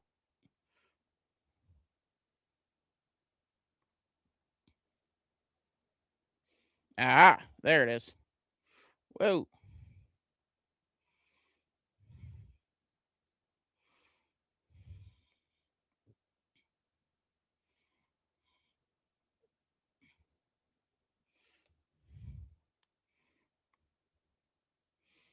All right. Awesome. Judge Hippler's unsealing order. All right. Can't quite. I don't have access to the screen, but let's see. Anderson is a toxicologist provided by the state. Levels. Looks like just some expert disclosures. Mowich, Sutton, Tenzola. Looks like all the people that the state was going to call up.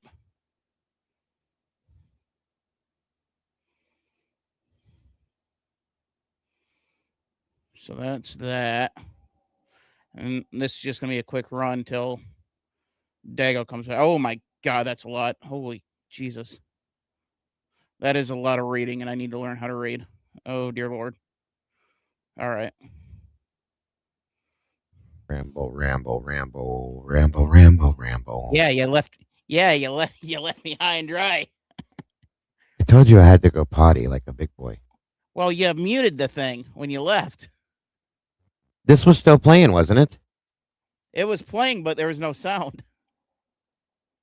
That's you then, because I could hear the sound. I can't hear it. Nobody else can. It was weird because I didn't change anything. Anyway, there was nothing else in it after that. So I guess Welcome, Speedwell. in the dumps there's an autopsy. There's autopsy What? reports. Oh shit. Okay. just Well, what- that's the end of that anyway. Let me pull. Did you already file everything, Sarah, on your site or Yeah, I'm going through it right now. I'm trying to find it. Before they retract them. Yeah, let me go to her. Correct Is me it if on I'm her? wrong, but somebody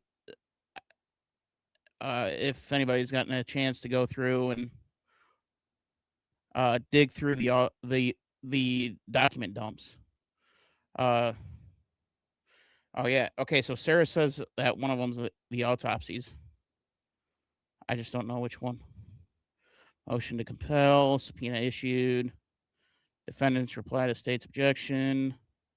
Mowich.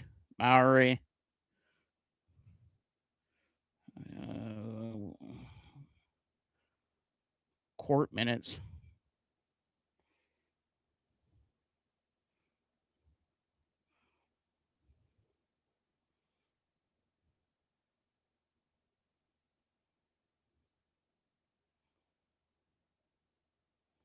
Okay. Let me find it. A minute.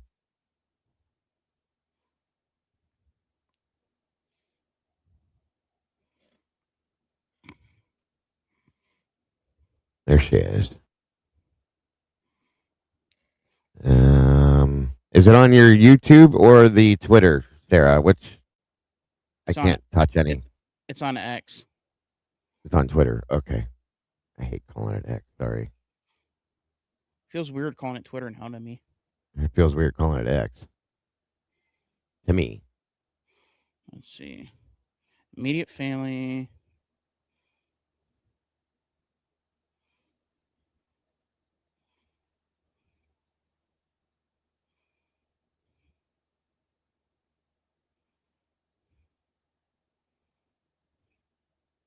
One second here.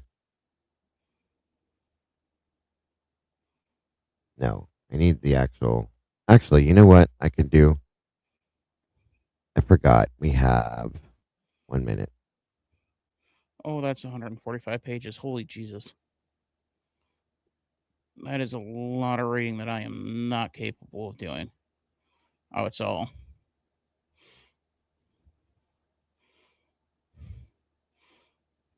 Oh, Hey. got some unredacted pictures of Dylan's wall. Oh, really? Yeah. Nice. Noise. Noise. I see it, XRB. Thank you, dear. This takes me to the stuff we've seen. Wait a minute. Oh, they got photos of Dylan's from Dylan's room, like where there was no way in hell that she could have seen him go out the back door. That's what I said that a long time ago. There's no way you didn't see that. No. Because of the angle of the wall and everything, I never believe it. Never. Well, Nibble. Well, I will no, never believe now it. we got confirmation on it. Right. Uh, Hold on. So much going on at one time. Give me a second here to pull this link. yeah, I'm just trying to see if I can find anything. Bless you. Burpee. I just had some root beer. Uh huh. I'm on a root beer Could've- kick. You could have. I love root beer, period. You seem like a mug guy. No. Hell no. Nope. Nope. A&W sugar free. It tastes the same. Exactly the same. I do A&W, the normal. Just A&W, period. All their sugar free stuff is like, it tastes just like the regular. No doubt. Oh my God. Come on with this. Who's this Aaron? Do what? I'm just going through some of the documents as quickly as possible, seeing if I can actually find the Trying to get autopsy. to the link here. Excuse me. I want the original COSI link. 1 minute. Just want to look at something. That takes me to the document tree shown below. That's not what I want to see. Statistical analysis. What'd you call me? No, I'm just reading the titles. Keep calling me names, kid. Keep calling me names. Oh, I could call you much worse. You're a statistical analysis. I'm just kidding. Say I'm a statistic? Motion to compel. Nope. Nope. Too much going on. Hold on. A&W is way better than Barks or Mug. I always wash my hands. Always. I'm very Brian Koberger about it. Let me put it that way. I have OCD and all that stuff too. So more penis pics for Tomboy. Yeah. All right. So this link here, 28 new. Okay, here we go. All right. So we have 1 minute. Let me get rid of this document first, and then this one, and then this one, and then this one, and that one. Okay. So just a minute here. Exhibit A to motion to compel. Exhibit T to defendant's 21st supplemental request. Exhibit to the state's objection to defendant's motion to compel. Subpoena issued. Who's that for? Let me see. It doesn't show the name on it. Of course it doesn't. Why would it? Expert disclosure from Lawrence Mowry. S10. Witness and exhibit list for motions hearing on defendant. Exhibit A to defendant's first supplemental response to discovery. Subpoena issued. Witness list. Court minutes. What is that for? Oh, that's interesting. Something that we'll be looking at for sure. Supplementary response to discovery. Read the penalty phase experts. Um, Motion to allow out-of-state witness to testify. Did you find the autopsy you're looking for? Excuse me. Kind of I did not. It's dated 1/27/25. S1 A to E states supplement response to request for discovery RE penalty phase penalty expert. phase. Yeah, here it is. There it is. I got it. It's on screen. Okay. This is the state incorporates following responses as fully set forth at this point. State's response to discovery on the 23rd of January. Hereby provides notice it will rely on the expert testimony of Dr. Veena Singh, Spokane County Chief Medical Examiner, Forensic Pathologist, during the state's penalty phase. Okay. Let's see. Is there... Let me scroll down for a minute. There's no pictures or anything in here. It just says... I'm not, yeah, it's just kind of 1 minute. State's response to defendant's first sup request for discovery. State's response second sup. Third, defendant's motion to compel discovery. 1, 2, 3, 4, fourth supplemental. All of these things that were not. These were all requested and not handed over, from my understanding, if that's what this reads. Jesus Christ. Okay. Wow. Welcome, Fox. Good to see you. Hot Grandma, great to see you as well. Johnson. The cat's meow. It's dated 127. Exhibits S1 and S1. Okay, hold on a minute, guys.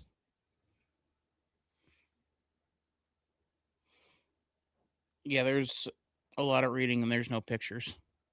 Right.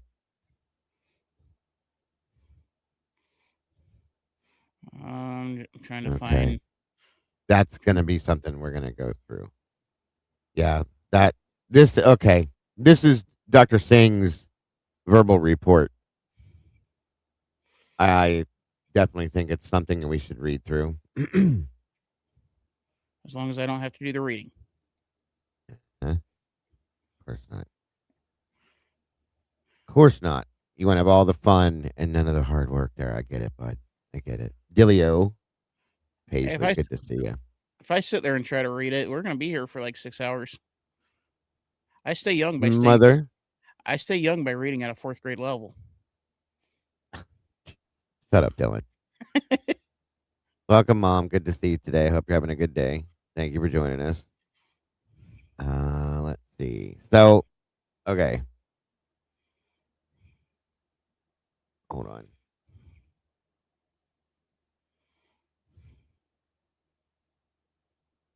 Guess let's do this real quick. This looks like one of the most interesting points. They closed my FOIA for Kaylee McConkey within 1 hour, said it doesn't exist. Of course. Gotta love it, Kim. Gotta love it. Marlene, welcome. Marlena, welcome. Good to see you. Eddie says I call bullshit on the Alfred plea talk that was brought up by the Gonsalves. I don't know about that. They could have brought it up, but it was denied, obviously. That's pretty sad, Kim. Not surprised, though. These are pretty highly detailed and would require a lot of knowledge that I don't have to completely understand. I know most of what they say, but let's see. The exhibits S1 states supplemental response to request for the discovery regarding the penalty phase experts from Dr. Veena Singh. Please note the additions to the expert disclosure were filed on December 18th to 24 are italicized below. 1 minute here.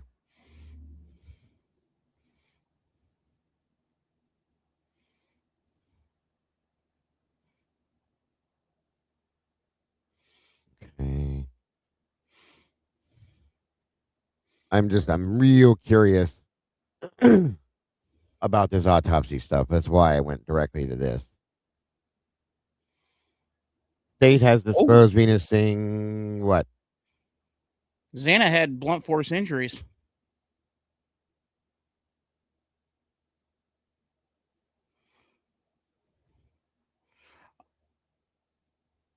On the right forehead is approximately 1 to 1.5 inch area of purple contusion on the lateral and inferior aspects of which are red brown abrasions. The skin inferior to this at the right eyebrow shadows an approximate half-inch diameter, roughly circular blue contusion.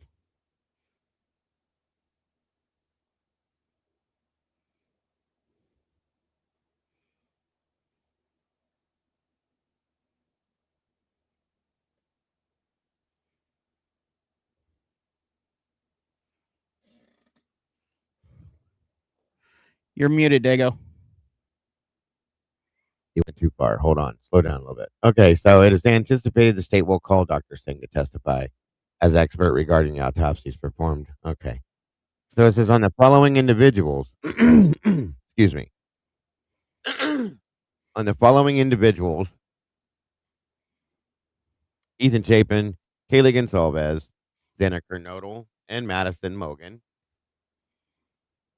This response serves to supplement the information in the autopsy reports for Ethan Chapin, Kaylee, Xana, and Madison attached to Exhibit S1 AD, photographs and/or video. Oh, God, and related reports as previously discovered to the defense. The below is a summary of Dr. Singh's anticipated testimony, but does not repeat all specific findings that are detailed in her reports, which is stupid. God, Which doesn't include the stomach contents. it does not. You said No, it does not. That's what I was looking for. That's why I was at Xana's no. so quickly. That's what I was hoping for too. Surprise.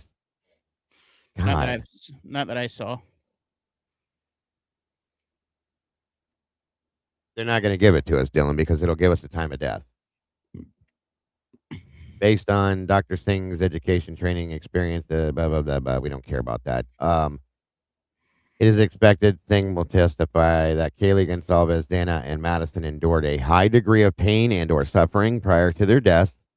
Of course, as a result of the injuries inflicted, it is expected Singh will testify Ethan also experienced a high degree of pain and or suffering prior to his death as a result of injuries inflicted, but a lesser degree than the other decedent. So they're basically saying that Ethan died faster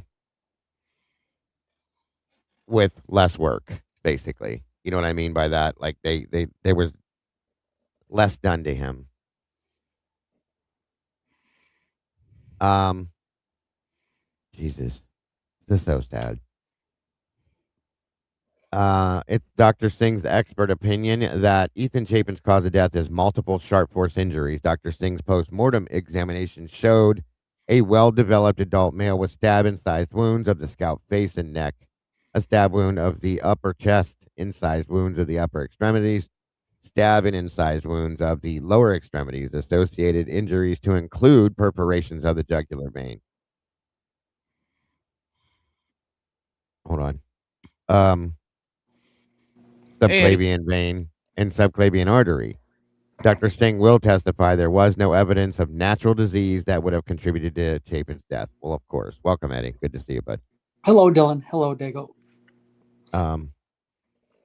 Postmortem toxicology showed Chapin had a blood alcohol concentration of 0.122 and an amphetamine level of 260 ng milliliters. In addition, Dr. Singh will provide testimony regarding evidence that the knife used on Chapin showed indications that there was a blade guard. A blade guard. Okay. Dr. Singh will provide her opinion. A hilt. Yeah. That's what I was guessing, which again would show that, or should show, hold on a minute. I have to fix something here. That the person that did this, their hand should have been bruised all to shit. Truly. Especially on this point right here. Okay. With all the stabbing that was done. Hold on a minute. I have a question. Mother, if you're still in here, what does 260 ng equal as far as intake goes? Um, I, I know you haven't done it in a while, but my mother was a nurse, so I'm asking like her thoughts on that. Is that a lot or a little? Yeah, it would create bruising for sure. Welcome, Tomboy. And I Um, will. Hello. oh, you sound better today. You feel better? Yeah, a little bit. Good. Milligrams. It said NG, like Nancy, G, and then slash ML, milliliter. Milligram, right. Okay. Yes, she's And still a nurse. I know you're not working, was all I was saying right now. Shouldn't be. Nanograms per milliliter. Nanograms per milliliter, is that what that means? NG means nanograms. Yes. Okay, so I'm trying to figure out because there was an argument about how much that would have put in his system, and somebody said it's reverse what we thought it was. So Yes. they're The in higher turn. the number, the lower the amount. Okay, so it sounds light drops. Oh, okay. Yep, that's what she said. Thank you, Mother. Okay. Uh, where are we at? Blood alcohol no, concentration of 0.122. Chapin had a blood alcohol concentration of 0.122, 100 milliliter, and the amphetamine level of 260. Okay. and the Yeah. thing you have to also include is the blood alcohol level is going to be skewed higher because of the decomp. Yeah, but I believe the amphetamine level also changes the blood alcohol level too, if I'm correct. And the longer they lay there, again, all due respect, the longer they lay there, these things change. If that's correct. Welcome back, Jesse. Chapin showed indications there was a blade guard. We went through all that. I'm sorry. Dr. Singh will provide her opinion that the use of a K-bar, full-size U.S. Marine Corps fighting knife is consistent with the injuries observed. I argue that. No, of Ethan's. Keep in mind, they're just talking about Ethan right now. Oh, right. I still argue that, but I know what you're saying. Shit. Hang on a minute. Are you able to read Tomboy at all? No, sir. I'm driving right now. Okay, then don't do that. I have to run grab something real Well, quick. I could, but I So can't it all guarantee the safety of anybody around me. We don't care about anybody around you.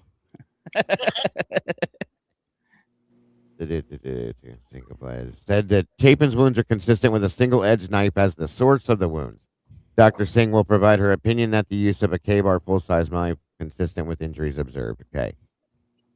It is Dr. Singh's opinion that Kaylee Gonsalves' cause of death is multiple sharp force injuries, in addition, blunt force injuries of the head and asphyxial injuries are significant contributor to her death. Again, the asphyxial injuries, for those of you that didn't catch what I talked about the other day, would be due to the fact that the subclavian artery was perforated and she was bleeding internally into her own throat and basically was choking on her own blood and drowning. Okay, that's what that means with the asphyxial injuries. Significant contributor to her death, Dr. Singh's postmortem examination showed a well-developed adult female with stab and incised wounds of the scalp, face, neck, stab and incised wounds of the chest, and stab and incised wounds of the upper extremities. Upper extremities. Associated injuries include punctures of the outer table of the skull, injuries to the teeth and tongue, perforations of the subclavian artery and vein, and hemorrhage into the chest cavities. Dr. Singh observed a blunt force injuries, including scalp laceration, bleeding around the brain, and nasal fracture, as well as scrapes on the nose and cheeks, bruising around the eyes, and pattern bruises extending across the lower face. I'm telling you, it almost sounds. Scrapes on her nose and chin. It sounds. I'm telling you, this makes it even more prominent to me that her face could have been slammed into something or down on something. Yeah, that's what. Yeah. That really sounds that way to me based on, the things I know alone, and it's just commonsensical stuff. That's why when Moto brought his theory to the table, it immediately lit up in my mind. So it Dago, does. It sounds like that. Go ahead, Eddie. Sorry. did you need someone to read for you? Um, I just have to go grab something, but it's okay. I got it. It's no big deal. No big deal. I appreciate it though. Thank you. Um, hold on here a minute. This is not Two Fucking Lanes, you jackass. Sorry. Road rage. Road rage. Nasal fracture, scrapes, nose, cheeks, bruising around eyes, pattern bruises extending across lower face. Saying will testify unidentified object was pressed around Gonsalves's mouth. Okay, now this could mean two things. Okay, I'm telling you guys, I still wonder, especially after Moto said what he said. It was pressed across her mouth. I'm sorry. So either somebody shoves something down on her face to shut her up, okay, or it was across, not around. I'm sorry, it was my mistake. Or they shoved her face into something to shut her up, in my opinion, or was smashing her face down into something. Again, trigger warning. My apologies. In fact, let me do something real quick, just because I don't want people to be disturbed. Trigger warning. This video includes sensitive and violent content that may not be suitable for all viewers. This video is for 18 plus only. All right, just in case. If you guys, some of this stuff couldn't get pretty raunchy, guys, and nasty. So if you think it might affect you in a certain type of way, don't worry about it. Feel free to step out till we get through it. No judging at all. Understood. Dr. Singh will also test. Oh wait a minute. I'm sorry, I went too far. Sending across scrapes, noses, hemorrhages, eyes, cause contributed. There was no evidence. Wait a minute. Object was pressed across her mouth. Singh observed fatigue, it sounds like someone was either pressing down or pressing. Yes. Somebody could have taken something like that. I'm just going to throw something out there. I'm not saying that's what it was, or I even think it is, but like a broomstick. Well, whatever it was left those lines on her mouth. So remember that, okay? It could have been the butt of a gun, like a rifle. It could have been the barrel of a rifle. It could have been a broomstick. It could have been something has to have left the lines, which is why it made plenty of sense for the carpet strip or the seam stripping, the metal seam strip that separates the door from the hallway, from the room to the hallway. That would make sense. The edging on the edge of a step coming down the stairwell makes a lot of sense to me, as much as I don't want to think about that. Maybe a golf club, but the lines would have to be indented into her mouth, across her mouth, like this. Okay, so it would have to be something. What? Or Say again. Something. Go ahead, Tomboy. I was thinking more along the lines of a shotgun. From what though? On a shotgun? Um. Okay, it depends on which direction the lines are going. Let me say something. I think I know where you're going. The pump, Correct. the pump handle on a shotgun, there's usually grooves in that. So if somebody took that holding it barrel and stock and shoved it down, the lines on the pump handle do have lines indented in, grooved in them. If they pushed hard enough, that could have, if the lines are going up and down instead of horizontal, or wait a minute, I might have that backwards. Anyway, you guys know what I mean. That could match. That definitely could match. A golf club, no. Because there's no lines on the handle of a golf club. They're on the end of it. Okay. But that's a good catch. That's a good point. It could be something like that. Couldn't it be just... my vision is my thought process, and demented that as it may be, I'm thinking they may have had her hands and her face all wrapped up with the stock of a gun, and Keep literally talking. physically holding her to keep her steady.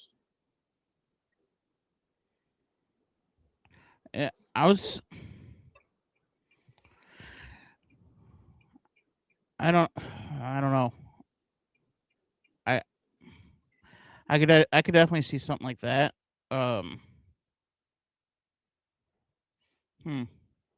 I'm thinking wouldn't still doesn't. I'm trying to picture this in my head on how it would go. Or at That least could also explain her broken teeth if they held that on with that much pressure.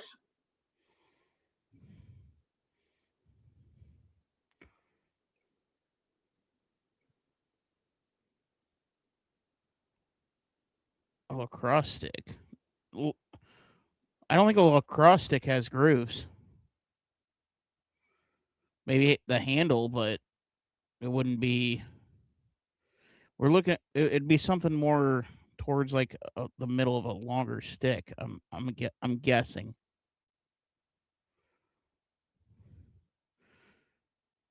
Yeah, yeah. Witchy's right. It was pressed.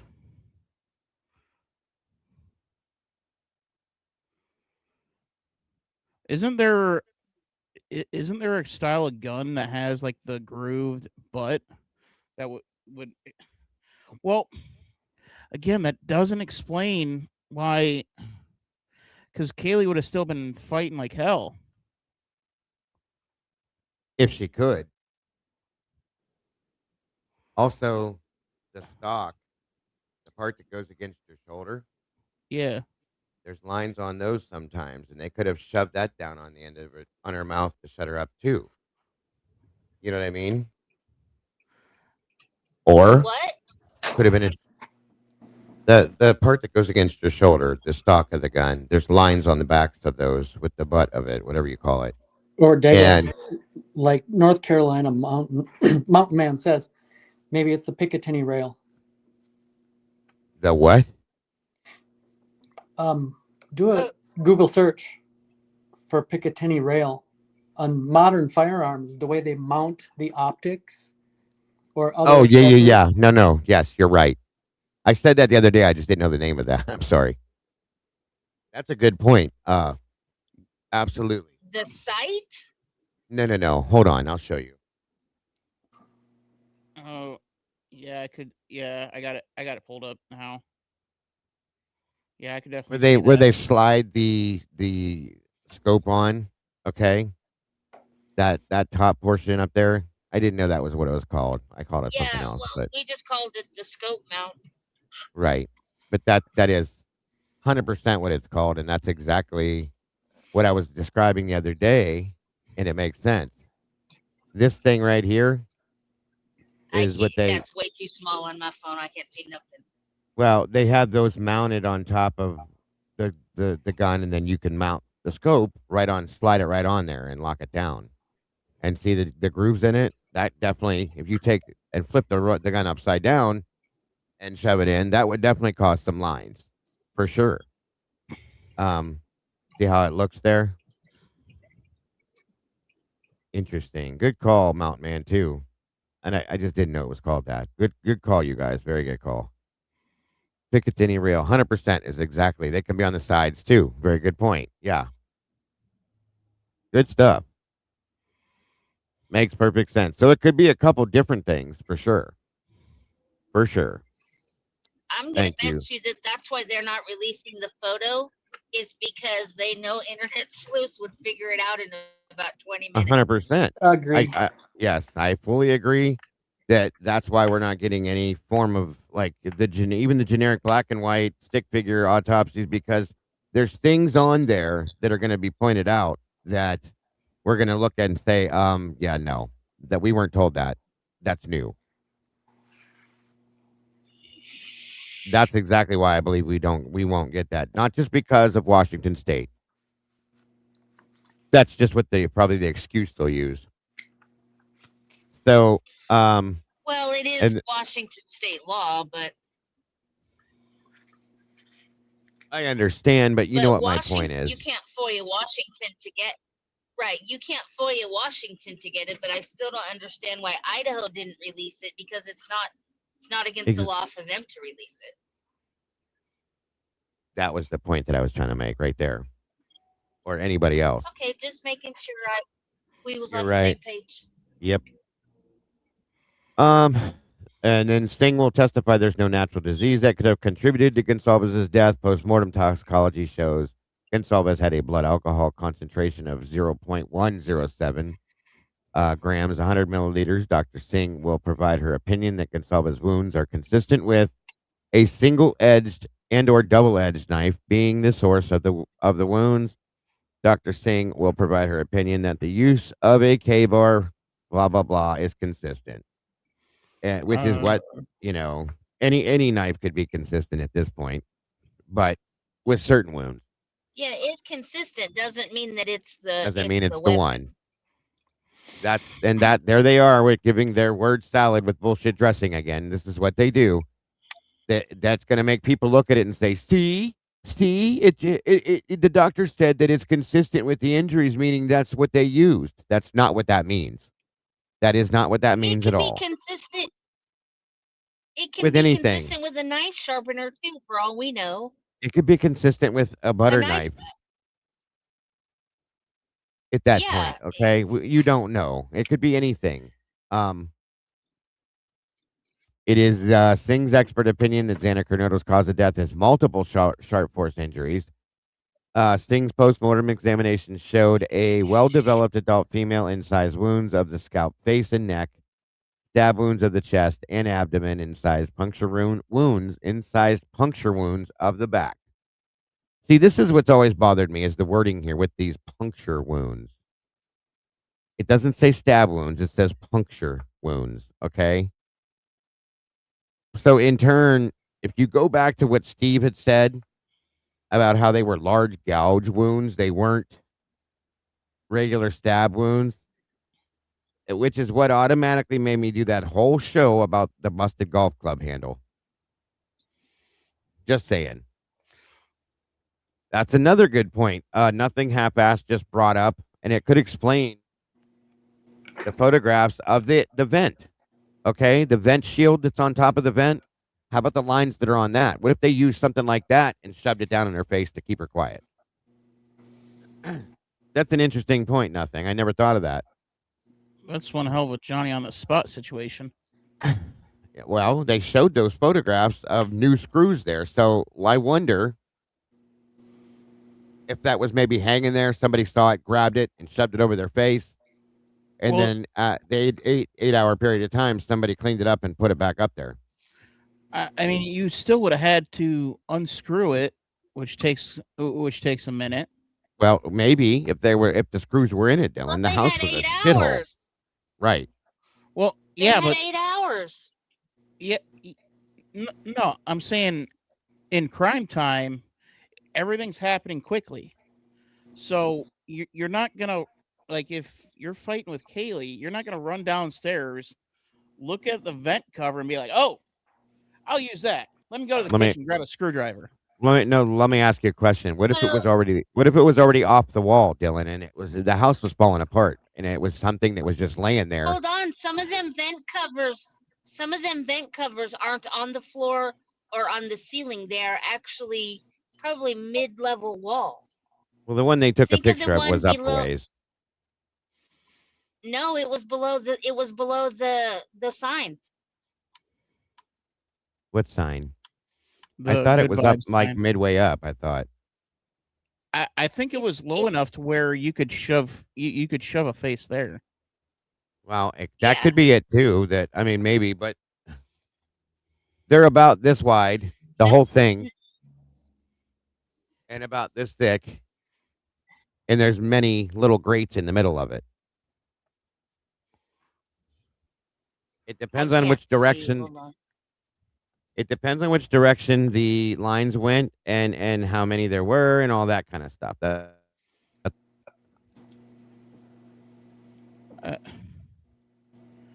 Yeah, if they could just draw us a picture of the lines, I would just deal with that.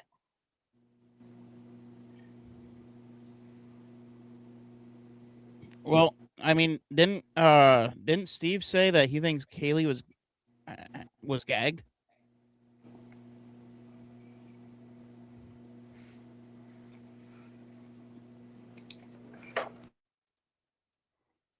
Because that's something that Steve said very, very, very early on. You're muted, Dago.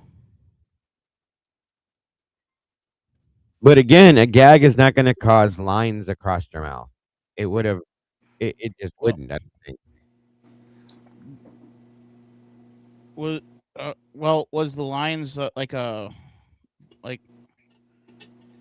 Do we know if they're like vertical lines, like what we'd see with uh the No, no, rifle because they won't bore? show us that. Because like let's say because it, it would cause lines around the mouth, a typical gag The if you way tie they it around. explained it was like they were indented lines of something. So I mean, I don't know. It's not. I don't want to spend the whole day on that because we could talk about that forever because we don't know. That's the problem. We don't know exactly how it was explained or what it was. Um. Hmm. That would be the best part today. If we knew what the lines looked like, we could probably come to a standard conclusion with it. But unfortunately, they won't tell us that. Probably because of that reason, because we probably could figure it out. You know what I mean? Yeah. So I don't know. The vent, I agree, is a stretch. It's just anything could have done it. We don't know because we don't know what anything looked like. That's the sad part. So it said, where were we? Xana's caused multiple stab wounds inside the lower extremity. Wounds of the lower extremities. Singh also observed associated injuries, including punctures of the outer table of the skull. Again, that word punctures, that bothers me. Perforations of the jugular vein, heart, lung, and pulmonary blood vessels, hemorrhage into the chest cavities, and wounds extending into the bones of the hand, which we all know that's defensive. Dr. Singh will testify that some of the injuries sustained are defensive injuries. There it is. In addition, Kernodle's injuries include scrapes and bruises of the face, torso, and extremities. There was no evidence that natural disease would have caused or contributed to Kernodle's death. Postmortem toxicology showed Kernodle had a blood alcohol concentration of 0.229 grams slash 100 milliliters and an amphetamine level of 12 ng ml. So, okay, what we learned about based on what we were just talking about. So that means that she had more amphetamine than Ethan had because her number is lower than his. Am I to understand that correctly? That's where I think a lot of mix up happens. She had more of the Adderall in her system than Ethan did because that number's lower. Is that correct? From what I understand, yes. Santa went through hell, you guys. I hope whoever it was that was doing this to her, I hope she like hurt them bad. I hope she did in her defense while she was defending herself. I really do. So, did I hear you right? It had perforated all the way to the bone. Is that what you said? That on her hands, yeah, those are the defensive wounds from her from fighting, probably grabbing the knife. Yeah, probably. That's what I was thinking. Absolutely. These poor kids, I swear to God. Singh will provide her opinion that Kernodle's wounds are consistent with single edge, double edge being source of the wounds. In addition, the handle and or tip of the knife could account for appearance of serration on some of Kernodle's base wounds. Dr. Singh will opine that the serration could be caused by Kernodle fighting and or touching the knife, yes, and or holding that and or hand that is holding the knife causing the injury. Singh will provide her opinion. I don't want to hear about this damn opinion with the K-bar again, that it could be consistent, of course. Singh's expert opinion that Madison Mogan's cause of death is multiple sharp force wounds.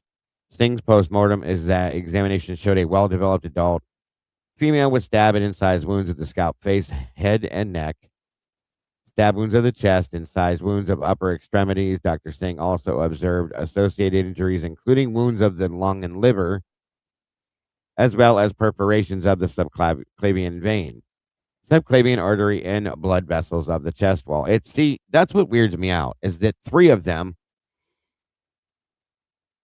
have almost the same identical injuries. That's so wild to me. That's what we were talking about the other day, guys, is why we were talking about it. It's because somebody knew what they were doing. I 100% agree with you. Absolutely. And I'll add that Dylan, Hunter, and Emily would all have the training to be able to pull that off Why do you say that? because of the fields that they were studying in. What was Emily and Hunter doing again? Hunter was doing. I don't remember off the top of my head, but I remember having a long conversation with Grok about it. You and your grok. It's my best It's friend. an amphetamine explanation detail on page 17. Thank you, Witchy. Thank you. We'll get there. Actually, hold on. Where is page 17? 10. Almost there. Hold on. Scroll down to that real quick to understand this.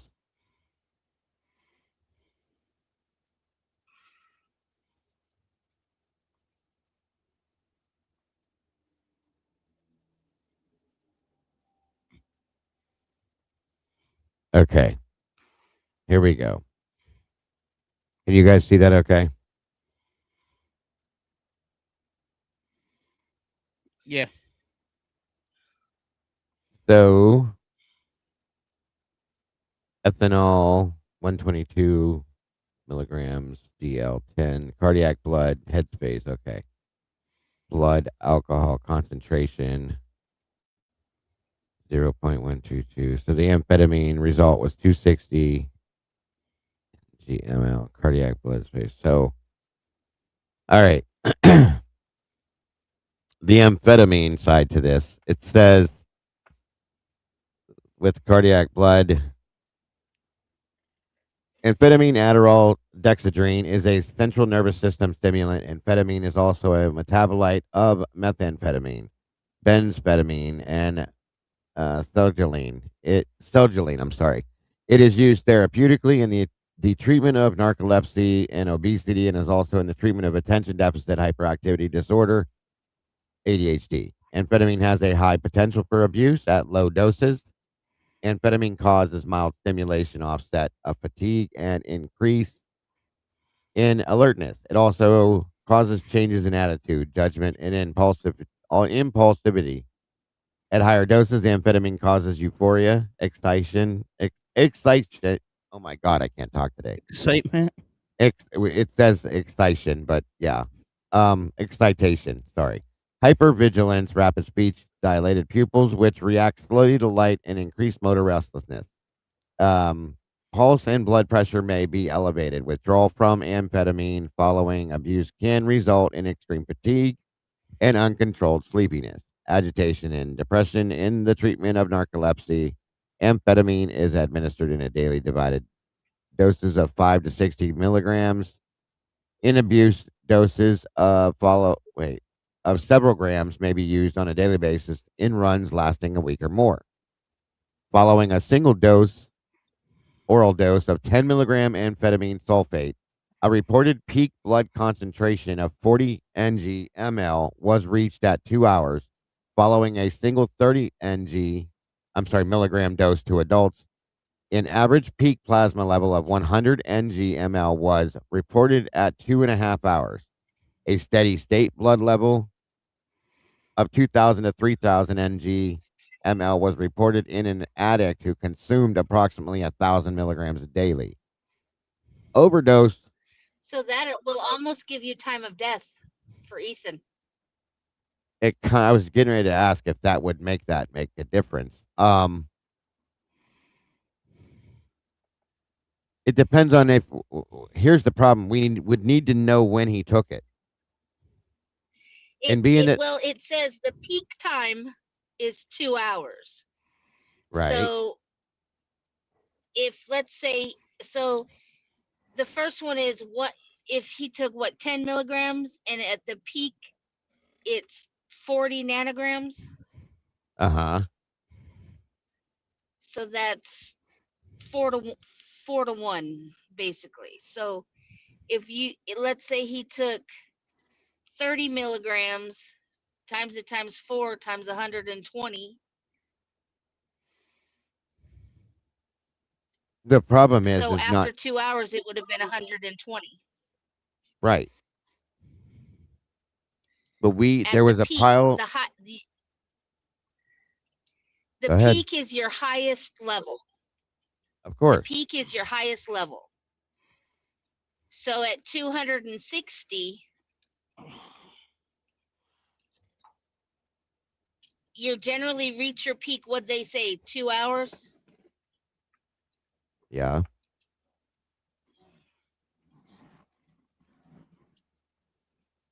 But hold on. A reported peak blood concentration of 40 nanogram milliliters was reached at 2 hours, following a single 30 milligram dose to adults. An average peak plasma level of 100 nanogram milliliter was reported at 2.5 hours. A steady state blood level of 2,000 to 3,000 nanogram milliliter was reported in an addict who consumed approximately 1,000 a day. Okay. So I guess in a slight sense, yes, we would have to know for sure when he ingested it, I believe. But there was also that powder found on the dresser, and we don't know exactly when Okay. and who did it. Okay. Let me see if I can explain this. So if when they took it, it was at what 256. Okay. So that is either his peak or the lower side of it. So anywhere between, I would say 2 to 4 hours, Before that, depending on the dosage, the amount that he took, that's what I'm is saying how is the how high amount. your peak goes. Right. So 30 milligrams makes it 100 at your peak at 2.5 hours. Okay. Interesting. Interesting.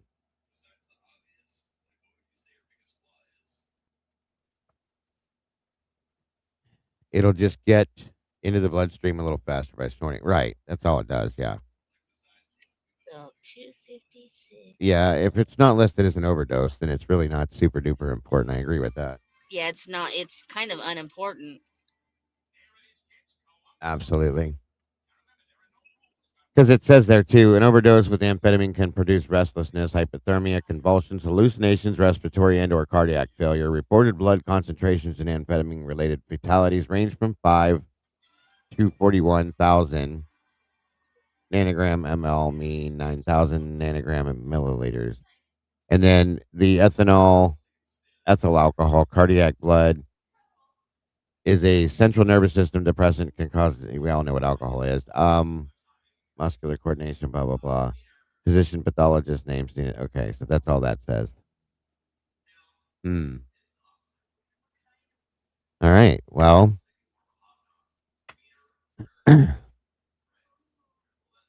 what I'm curious about with the whole Adderall thing is why there was still some there. And according to what Moto was saying, it seemed like a pretty decent amount based on, I guess, what he said he could see. If they both took it, there was still quite a bit there. That's interesting.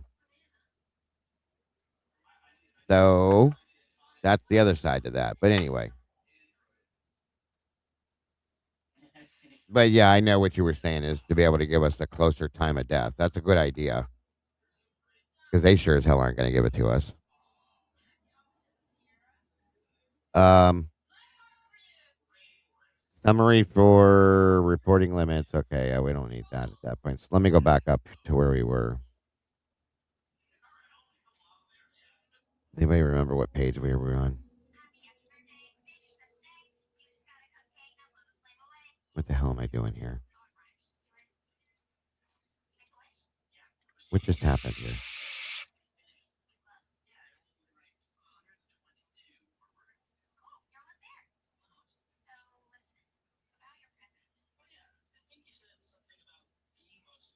Okay, here we go. This is where I wanted to be. Gives a little bit more detail.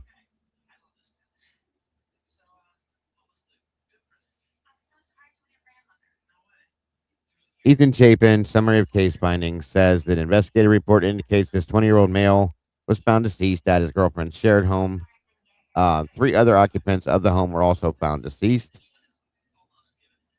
Post-mortem examination showed a well-developed adult male stab and size wounds, blah, blah, blah, blah, blah. Of the upper extremities, stab and size wounds of the lower extremities. Associated injuries included perforations of the jugular, subclavian vein, and subclavian artery. There was no evidence of natural disease that would have caused or contributed to death. And then the post-mortem testing showed the levels we saw already. Multiple sharp force injuries is cause of death. Again. Okay.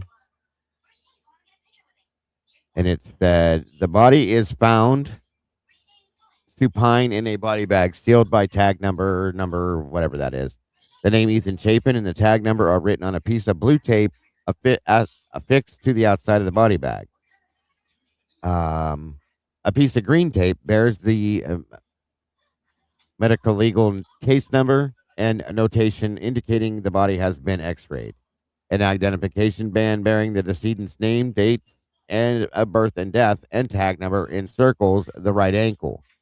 An identification band bearing the decedent's first name and last initial encircles the left ankle. The body is received. Okay, these are the things I wanted to know. The body is received clad in a pair of white athletic style socks. A brown paper bag is secured over each hand by means of silver duct tape, and jewelry includes a white metal pendant on a black cord around the neck and a black bracelet on the left wrist. The body is that of a well-developed, well-nourished, adult light-complected male who weighs 228 pounds, has received measures approximately 75 inches in length and appears compatible with the reported age. The body has been refrigerated and is cool to the touch. Rigor mortis is receding into the muscles of the jaw and extremities. Fixed dark pink livor mortis is present over the posterior and right side surfaces of the body, except in areas exposed to pressure. When first reviewed, blood is caked over the neck and in the left ear, and dried in smears and rivulets over the face, chest, and arms.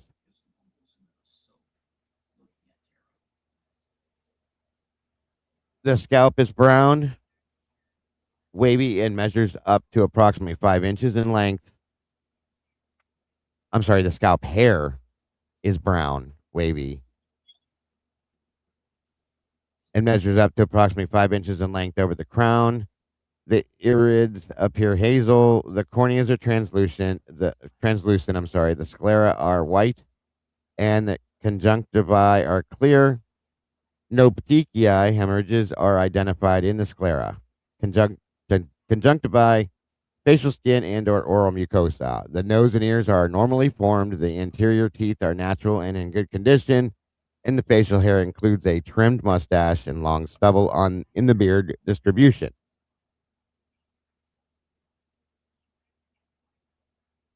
All right. The neck is symmetrical without masses. The trachea is midline.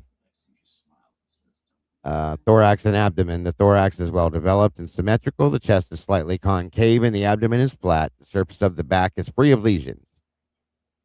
The external genitalia are those of a normal adult male. Penis is circumcised on the right shaft of the penis is approximately 1/8 inch bloodless area of skin erosion. Okay. I don't know what that would mean. I know what it would mean, but I don't understand why.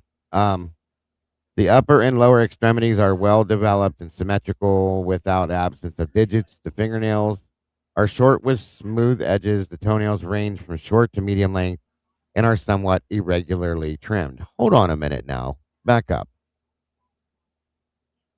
The penis is approximately 1/8 inch, bloodless area of skin erosion. Trying to put that in my head as to why that would be. There was no, nothing done in that sense that we know of, but hold on a minute, please. 1 second.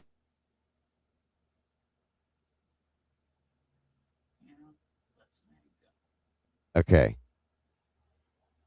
I can't explain that. I can't explain that. Bloodless area of skin erosion.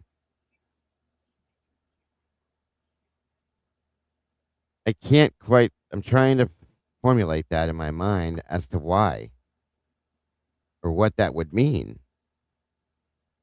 Meaning the skin is eroding away, or does it have something to do with this? 1 1/8. It just says an eighth, 1/8 inch.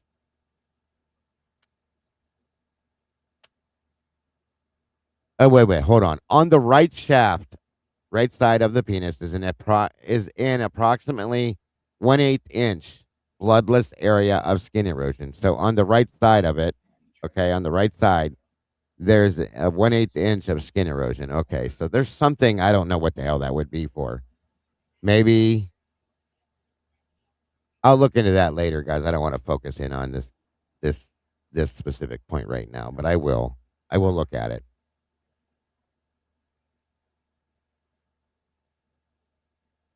The upper and lower extremities are well developed and symmetrical without absence of digits. The fingernails are short. We all read that. Okay. Scars include an approximately quarter-inch diameter circular hypopigmented scar on the upper right chest. The wounds are described in an arbitrary order that does not imply sequence or severity. Wound tracks are described for a body at rest in the anatomic position. Yeah, I was going to say something like a skin issue, dermatitis or something possibly. That would make sense. In stab and incise wounds of the head and neck.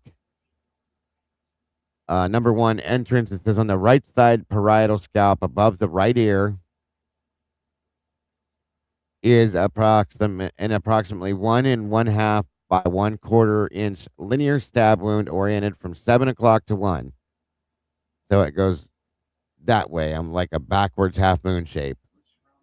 The 7 o'clock end is squared and is approximately 1 1/2 by up to a half inch triangular abraded red contusion is present at the posterior and superior margins of the wound. Widest superiorly at the 7 o'clock end, meaning back this way, and an 1/8 inch laceration extends inferiorly from the anterior corner of the wound. Okay. And then it says on the path, the hemorrhagic wound tract travels along the skull, involving the scalp subcutaneous tissue, temporalis muscle, and the temporoparietal glia. Huh. That's kind of what I was thinking a little bit there, AC, that the killer seems to be. Well, maybe not, because if you think about how it could have been this way too. And then that would give you, I don't know. We'll see. We'll see. There's a moderate associated subscalpular, subgaleal, and temporalis muscle hemorrhage. There is a thin film of blood in the subdural space overlying the left cerebral convexity. Depth and direction. The wound track travels from the decedent's back to front and downward to a depth of approximately 7 inches. On the left parietal scalp above and behind the left ear is an approximately 2 by 3/16 inch curvilinear incised wound with undermining extending anteriorly and 1/16 inch red marginal abrasion. The hemorrhagic wound tract travels along the skull, involving the scalp, subcutaneous tissue, and left temporalis muscle. The associated findings is that there is a moderate associated subscapular, subgaleal, and temporalis muscle hemorrhage. There is a thin film of blood in the subdural space, overlying the left cerebral convexity. Depth and direction, it says the wound tract travels from the decedent's left to right and back to front to a depth of approximately 1 inch. On the lateral left cheek, anterior to the left ear, is the approximately 1 3/16 inch linear stab wound oriented from 12 to 6. The 12 o'clock end is sharp, and the 6 o'clock end is squared, which is where it came out, it looks like. 1/16 to 3/8 inch dark red abrasion is present at the margins of this wound, widest inferiorly and continuous with a 1/4 inch linear abrasion extending anteriorly from the inferior end of the wound. The hemorrhagic wound tract involves the skin, subcutaneous tissue, and musculature of the left cheek, passing between the mandible and the zygomatic arch to enter the oral cavity. Okay, I got you. And there's no associated findings with that. Hold on. What's going on? Yeah, let's not go into those.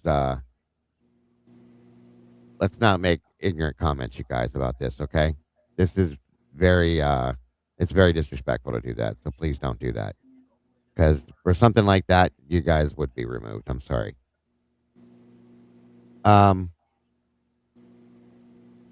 The wound tract travels from the decedent's left to right. Downward depth cannot be accurately assessed due to the wound tract entering the oral cavity.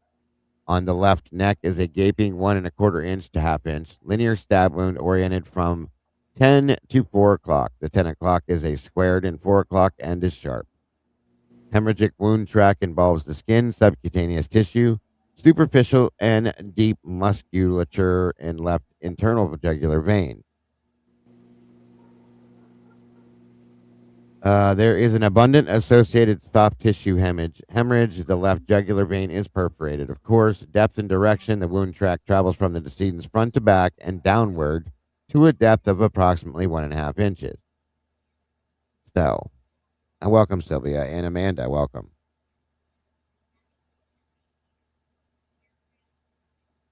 Give me 1 minute here.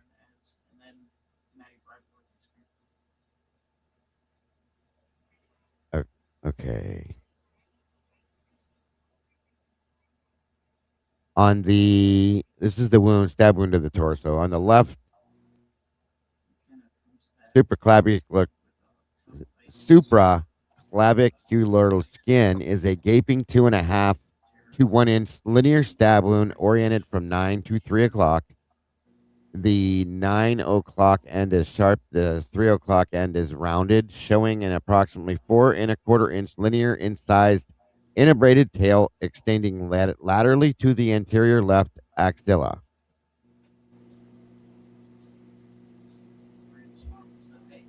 The hemorrhagic wound tract involves the skin, subcutaneous tissue, superficial and deep musculature confluence to the left internal jugular and subclavian veins and left subclavian artery. There is an abundant associated soft tissue hemorrhage. Clotted blood is visible at the base of the wound, and the left internal jugular and subclavian veins and left subclavian artery are perforated.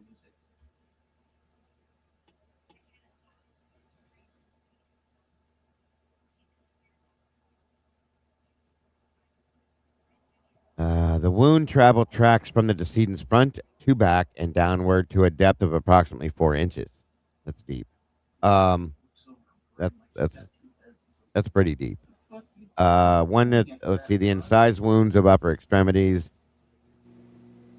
On the dorsal aspect of the right hand, at the base of the index, fourth and fifth fingers are superficial incised wounds, measuring 1/8 inch, 1/2 inch, and 1/2 inch respectively. The wounds on the fourth and fifth fingers show irregular edges. The hemorrhagic wound track involves skin and so that's a defensive wound right there. In my opinion, that's a defensive wound. So Ethan had to have been awake at some point to defend himself to do that. Yeah, I would agree. And by the way, I have something in chat in the Oh, back go ahead. chat for you. Please do. You just haven't read it for a while. It's been there. I'm sorry. Go ahead if you wanna. Let me find it. Hold on. Reading through this takes a minute. Hold on. Yeah, I know your attention is diverted. You can't be everywhere at once. That's all right. My apologies. But I was wanting to say something anyway, real quick about. Well, go ahead. Go ahead, please. Wondering when they would get, because it starts out where his hands are bagged, and then those bags are secured with gray duct tape. Right. So now that duct tape has been removed and the bag's removed. So we're talking about the wounds here on the hands. Right. Okay, so my question would be, I wonder what part of the report would it discuss the hair in the hands? That's a good point. That's a very good point. Where would that come from? Wouldn't it would be wouldn't the medical examiner make a note of that? I would imagine, yeah. Because what if there was like what if there was gunfire and then burnt powder wounds and tracing on the body? She would make a report of that. Absolutely. So it'd be just like a visual observation if there was hair in the hands. Well, they mentioned the fingernails and so on and so forth, so I would imagine they would have to mention any debris or anything found in their hands. Agreed. Okay. We'll just watch. That's a good point. Yeah. I haven't been through any of these documents yet, but we'll just watch for it and see if it discusses this. Very, very good point. Yeah, I know. Harry Potter's weird. I know. And did you read what I put in chat? I'm still trying to find it. I don't know if it may have rolled off. I'm looking. Hold on.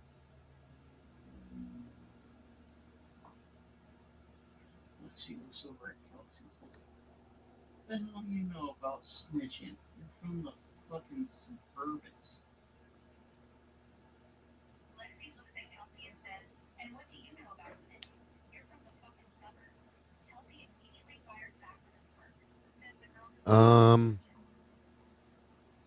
One minute. You got to put in your password? No, it just sometimes it lets me scroll up to it and then it'll roll out and I can't find it again. If it's been a minute. But I'm it's letting me go up higher. It just takes a minute to get to that point. I'm trying not to miss it as it's scrolling by. You know about how long ago it was? 10 minutes ago? I don't see it, Eddie. Is it possible to put it back in chat again or no? Sure. Yeah, because that's probably it's rolled off at this point. It's been a while. Okay. Sorry about that.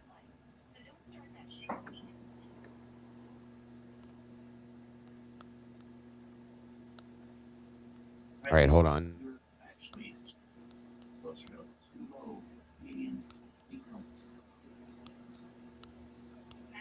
That's a great question about the hair, though. And again, that does show to me that last part we just talked about would have been a defensive wound. It also says on the palmar aspect of the right hand at the hypothenar eminence, is a superficial 3/8 inch linear incised wound. Hemorrhagic wound track involves the skin, and there's nothing else to that. The wound track travels from the decedent's front to back to a depth of 1/16 inch. You still there, Dylan? No, he might have stepped away. 1 minute. Okay.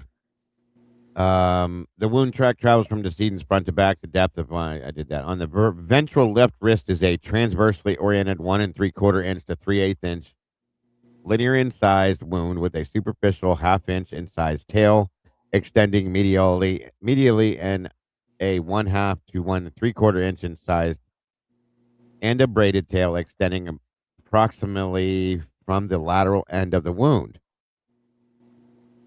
Excuse me. Not as of yet, Tiny Mama. There's a moderate associated soft tissue hemorrhage, is the findings with that. Depth and direction, it travels from front to back, depth 1/2 inch. Number 6 listed as entrance on the dorsal aspect of the left hand at the base of the left index finger is a 1/2 inch superficial incised wound. Hemorrhagic wound track involves the skin, and there's no findings. So again, another defensive wound. Not a big one, but it's still a defensive wound. On the medial right thigh is a 9/16 by 1/16 inch stab wound oriented from 9 to 3 o'clock. Both ends are sharp. Yellow abrasion is present at the margins of the wound, extending up to 1/2 inch from the 9 o'clock end of the wound to a 1/4 inch. Superficial incised tail extends laterally from the 3 o'clock end of this wound. The minimally hemorrhagic wound track involves skin, subcutaneous tissue, and superficial musculature of the medial thigh. The skin superior to this wound shows a linear 4-inch linear abrasion, and the wound track travels from the decedent's left to right, back to front, and to a depth of approximately 1 inch. And the entrance at the lateral right knee is a gaping 4 by 1 inch linear incised wound, 5 inches when reapproximated. Wow, that's a big one. So I wonder if that has to do with the post-mortem wounds. Huh. Oh, no, but I put that in the chat for you. I'm looking now to go back over there. Hold on. I mean, when someone texts you, don't you get like a notification? Doesn't it say like 1 or 2? In the chat over here? No. I do on my end. No, it just shows when it's there. You put it in this chat here that we're in? Yeah. Or is it in the other? Hold on. Where the hell is it? I'm Studio not chat. Yeah, right. For some reason you're not showing up to me again, Eddie. Well, because I saw what Tomboy was chatting in the back, and Dylan too. You're talking about the private. Yeah. The private chat. I'm sorry. Yeah. Yes, there it is. Okay. I thought you were talking about the regular chat the whole time. What? All right. There we go. I called it back chat. I didn't even hear. I just heard chat. So yeah, just read that. One. All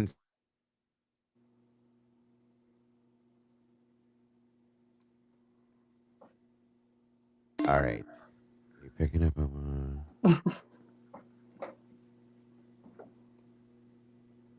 Sorry, guys. He's got to catch up on something I texted him.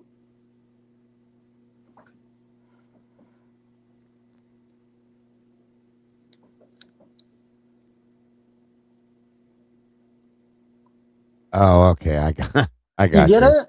Yes, okay. I do. I get it. So I don't know what you want to do with that information, but there it is. I'm not touching it. No, I'm just going to leave that go and move on. Yeah. For right now. On. It's nothing, guys. It's just. No, it has nothing. It's nothing of importance. So it's rumor stuff. So why put it out there? Right. All right.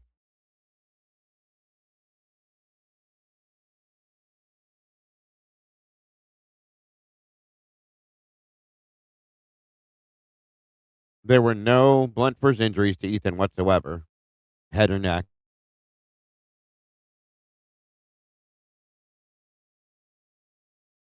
On his extremities, it says a curvilinear discontinuous red abrasion extends around the right deltoid, measuring 2 inches in length. On the dorsal left hand is a 1/8 inch irregular red abrasion. On the dorsal left wrist is a faint linear half-inch red contusion. Okay.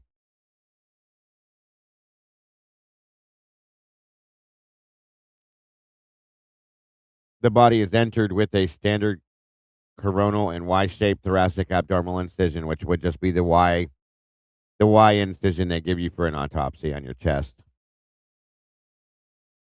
An intact diaphragm separates the thoracic abdominal cavities. All body organs are in normal in anatomic position. There are filmy adhesions between the left lung and chest wall. There are approximately 5 milliliters of serous sanguineous fluid in the pericardial sac. The serous surface is on most smooth and glistening. Okay. So that was the body cavity. There's nothing about stomach contents, obviously. Reflection of the scalp reveals injuries as described above. The skull is intact and of normal thickness. The brain weighs 1,600 grams. The dura, mater, and falx cerebri, are intact and not adherent to the brain. The leptomeninges are thin and transparent. There is no epidural or subarachnoid hemorrhage. The cerebral hemispheres are symmetrical with mild diffuse flattening of the gyri and narrowing of the sulci. The cranial nerves and blood vessels at the base of the brain are free of abnormality. The cerebral ventricles are of normal caliber. Coronal sections of cerebral hemispheres show a uniform cortical ribbon and no focal lesions of the cortex.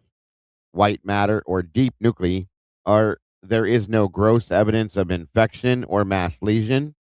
Sections through the brainstem and cerebellum show no focal lesions. The pituitary gland is normally positioned in the sella turcica and is unremarkable.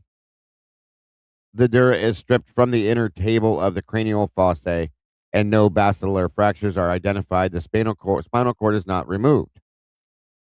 The neck is dissected in layers, showing normal anatomic relations. The left neck musculature shows injuries as described above. The hyoid bone and thyroid cartilage are intact. The cricoid cartilage and the rings of the trachea are intact. The cervical spine shows normal alignment. Palpitation and manipulation reveal no fractures. The larynx shows no evidence of obstruction or edema. The vocal cords are symmetrical and free of abnormalities, and the epiglottis is normal. The carotid vessels are intact. The tongue is normally formed. Now, the cardiovascular system says the pericardial surfaces are smooth and glistening. The pericardial sac is intact and free of significant adhesions. The heart weighs 420 grams. The coronary arteries arise normally and follow the distribution of a right dominant pattern, and serial cross-sectioning reveals no significant atherosclerosis. Serial sections of the myocardium are taken from the apex, and the base of the heart is opened along lines with the blood flow. The chambers and valves are proportionate. The valves are normally formed, thin and pliable. Free of vegetations and degenerative changes. The myocardium is a pale red-brown, firm, and free of focal or regional fibrosis, arrhythmia, pallor, or softening. The atrial and ventricular septa are intact, and the septum and the free walls are free of muscular bulges. The aorta its major branches arise normally and follow the usual course without coarctation or aneurysmal dilation. There is no significant arteriosclerosis.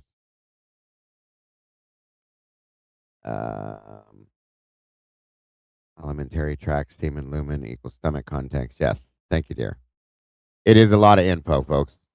A lot. Especially if you don't get a lot of this or understand a lot of it. It's a lot. Basically, everything is coming out normal except for his injuries. There's nothing else within his system that's abnormal, that would have caused anything else other than the injuries and wounds that he received, so that everybody understands. The venae cavae and their major tributaries are normally distributed free of gross abnormalities.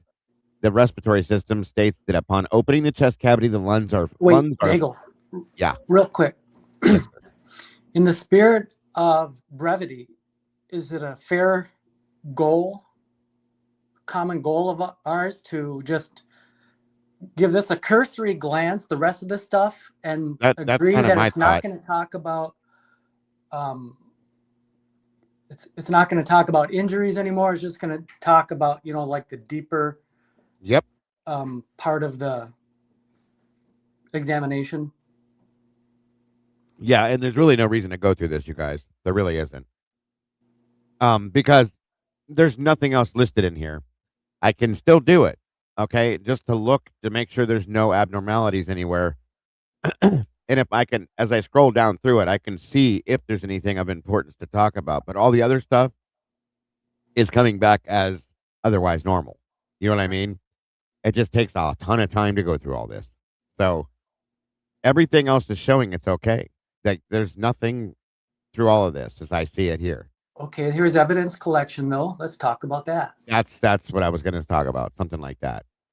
Evidence collected at autopsy and released to Moscow PD includes the decedent's clothing, which was a pair of socks. That's it. Swabs of multiple body surfaces, oral, anal, and penile swabs, fingernail clippings, DNA card, and hair. Please see separate inventory sheet. So maybe that will be where they show the hair in the hand at that point. Okay. 1 minute.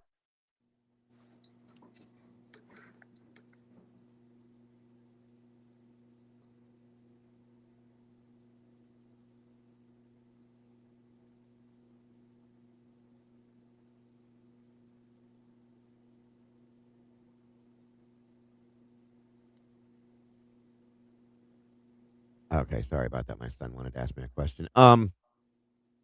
So that's all it's showing so far, but it says please see separate inventory sheet. So again, there I would like to believe that that hair in the hand may be listed there. Materials taken for toxicology, just blood samples and standard blood samples were taken for toxicology issues. Biopsy specimens taken, just standard stuff, nothing special. Other lab tests as post-mortem screening for glucose, ketones, none of that matters. So, everything else here is normal.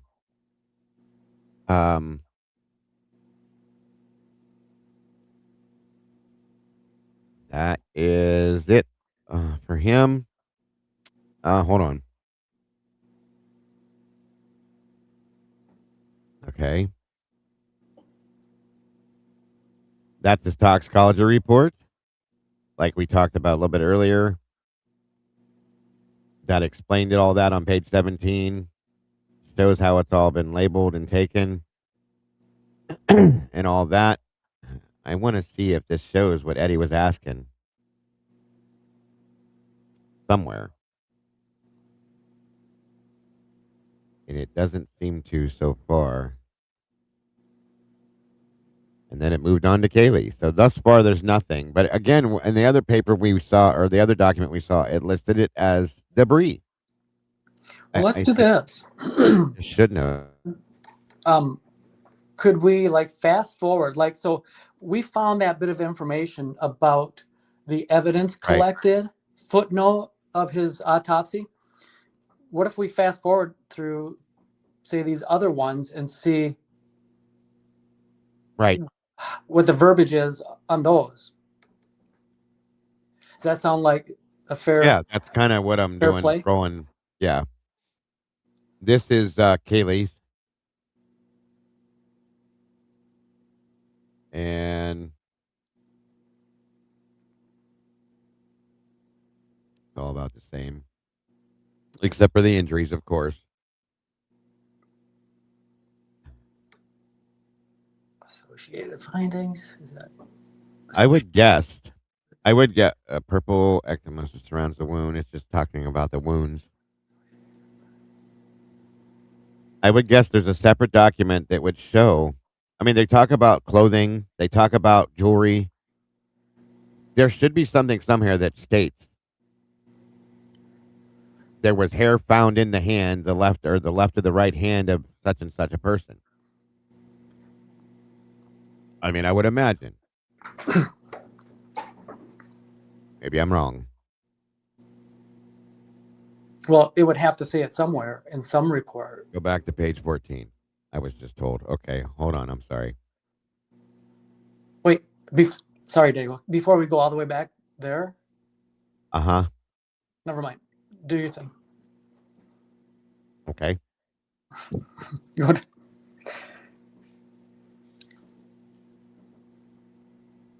Okay, I'm back on page 14.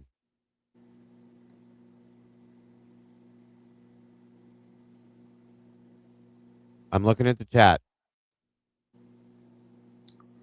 There are bullets from each victim. What?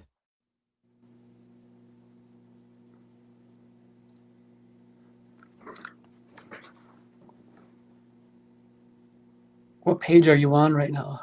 9? 14. Up here. See it? It says page 14. Nail scrapings listed. What are you talking about? I thought it said page 9. Well, based off of the page in general, is listed up here as page 14 in this block. And then down here, it throws a different page because there's different portions. Page 14 in the table. What do you mean? The table. Hold on. Where's the table, Lucy? In the chart. The chart. I don't know where to go. Where is it? 1 minute.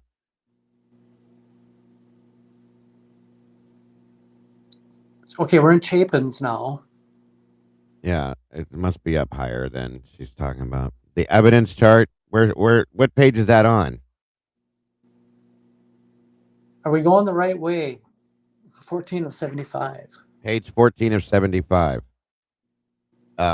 Is this the right document right here? Use the bottom of the page. Is that what you're saying?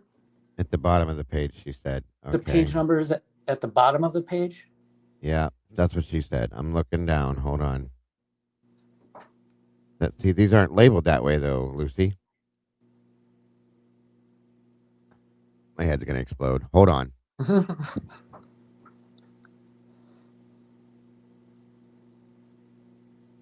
The evidence chart.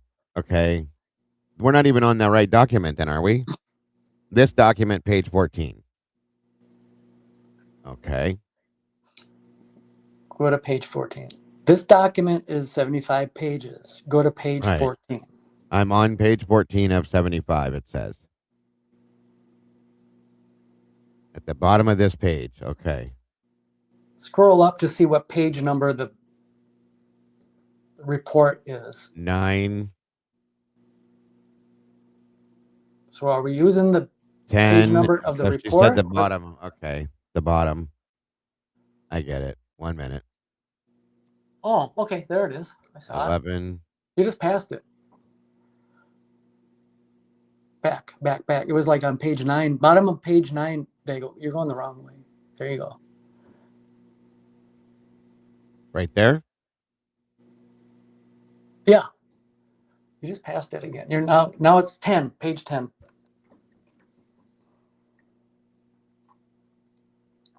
Okay, you're on that page right 10. there. Yeah. Oh, shit. Wait a minute.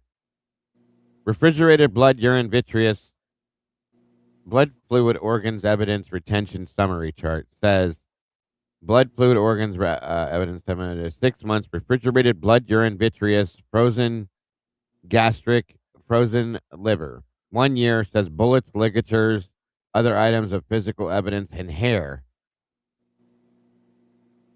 This might just be like a retention chart, Lucy, like to state how long you can keep these things for.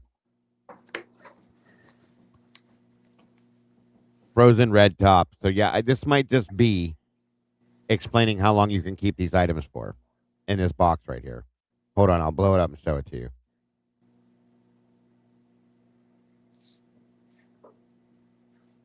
One minute. Right there. See how it's written?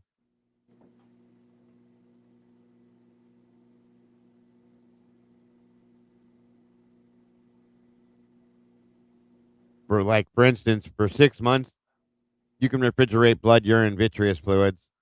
gastric, and liver for 6 months. Then a year, you can keep a bullet, ligatures, other items of physical evidence, and hair. Then 3 years is red top, whatever that means.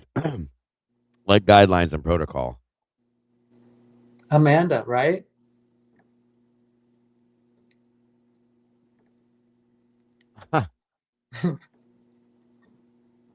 Yeah, you had me tripping out too. I was like, "What the hell, bullets? Where?" But I mean, it's a good eye that you caught that because I did never saw that. And then down here it says 3 years, 10 years, indefinite, and yeah, these are charts to like explain how long. Makes So sense. we'd probably see the same chart at the Yeah, conclusion of each of the 4 victims' autopsies. that's my guess. Yeah, Let's go see if that's true. I'm looking down and Should seeing we? it now. Do we dare?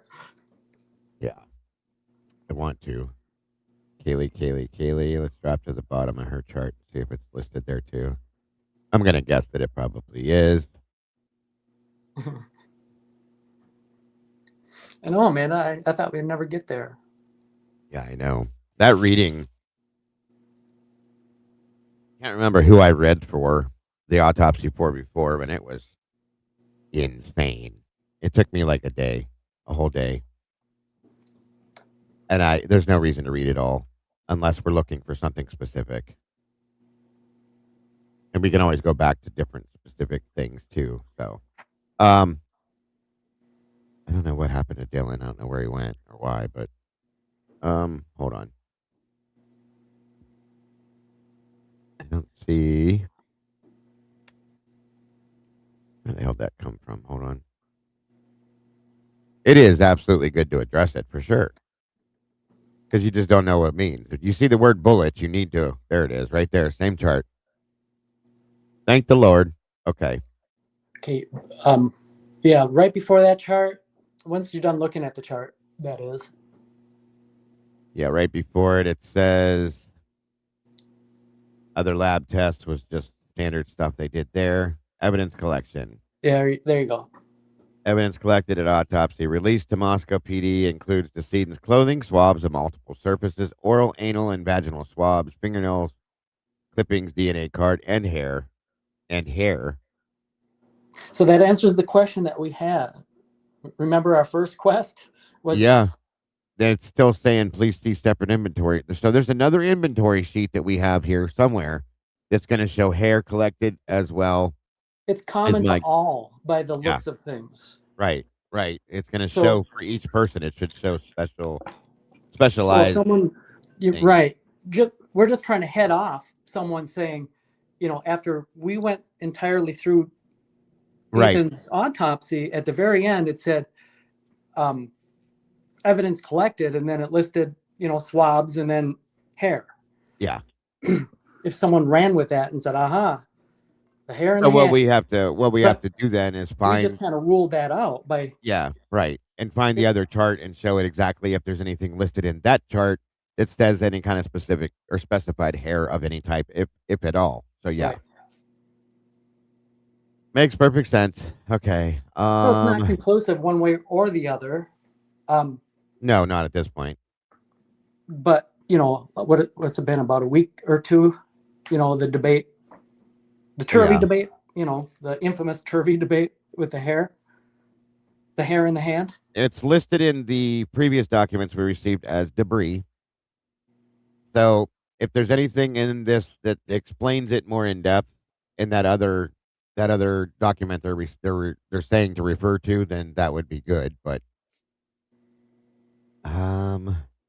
yeah, this doesn't. None of this.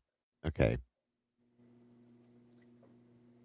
There's nothing. Somebody asked a question about breasts on here. There's nothing listed as that, other than like the deltoid region of the left arm or the. Let me see. On the right, the lower right chest is approximately a linear stab wound oriented from 2 to 8 o'clock. This is where they're going to speak to the specified injuries that were made in these aspects. Yeah, this is hair from the victim's head. Yeah, this is Madison. I would guess that too. Right.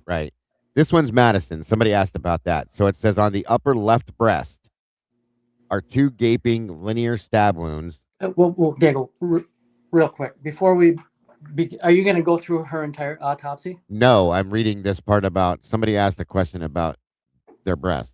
So Okay, we were that's all I'm discussing reading. one subject, and then now we're bouncing into the next. But that's okay. I'm just trying to answer that question real quick. That's all. Okay, no worries.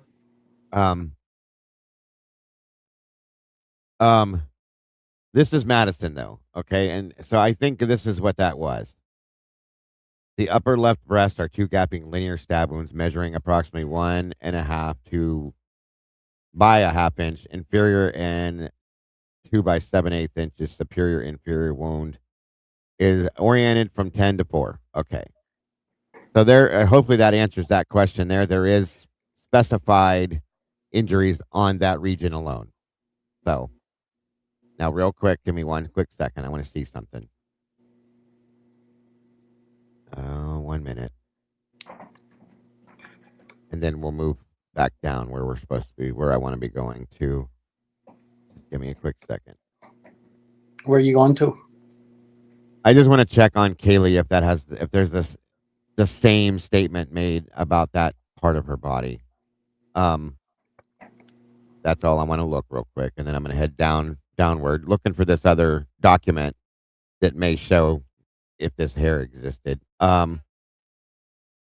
That's all. It doesn't say.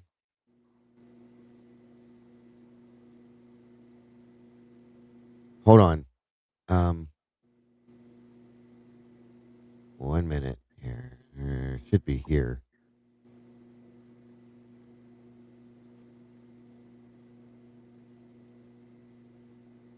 I don't see it there. Oh, wait. Maybe up here. On the anterior left chest, that's the superior aspect of left breast, there are 2. Yep. Okay. So they're almost the same type of injury on both the girls. Anterior left chest above the left breast. Okay. So yeah. That does match. Okay. All right. So what time is it, by the way? It is, oh shit. All right. We may have to finish this up tomorrow. I didn't even get to get into the the table. Mr. Mowich. Oh. Which was part of what I was going to do, but these were thrown at us today, and we got a surprise in the middle of the show. So the table, the chart. Yeah, the chart that I want to find that it said refer to. Right. I'd like to know where that might be. It's not these. It's Yeah, when it refers to the evidence collected and that was forwarded to MPD, right. That's what we're discussing. Yeah. There's another document listed in this somewhere. It says refer to. Mm-hmm. To see if we can learn more about the hair. All right, hold on. Compare the charts on each victim. Lucy says it's not a standard chart and varies per victim. Well, they're saying, yeah, but it's giving like the time elapse that it allows for things is what I'm looking at. Like this is Madison's now. Let me go to the bottom of this one. A minute. Oh, there. So 1 year, 6 months, 3 years, 3 years, 10 years, indefinite or archive. So for 6 months, it's saying blood, urine, vitreous, frozen, gastric, and liver.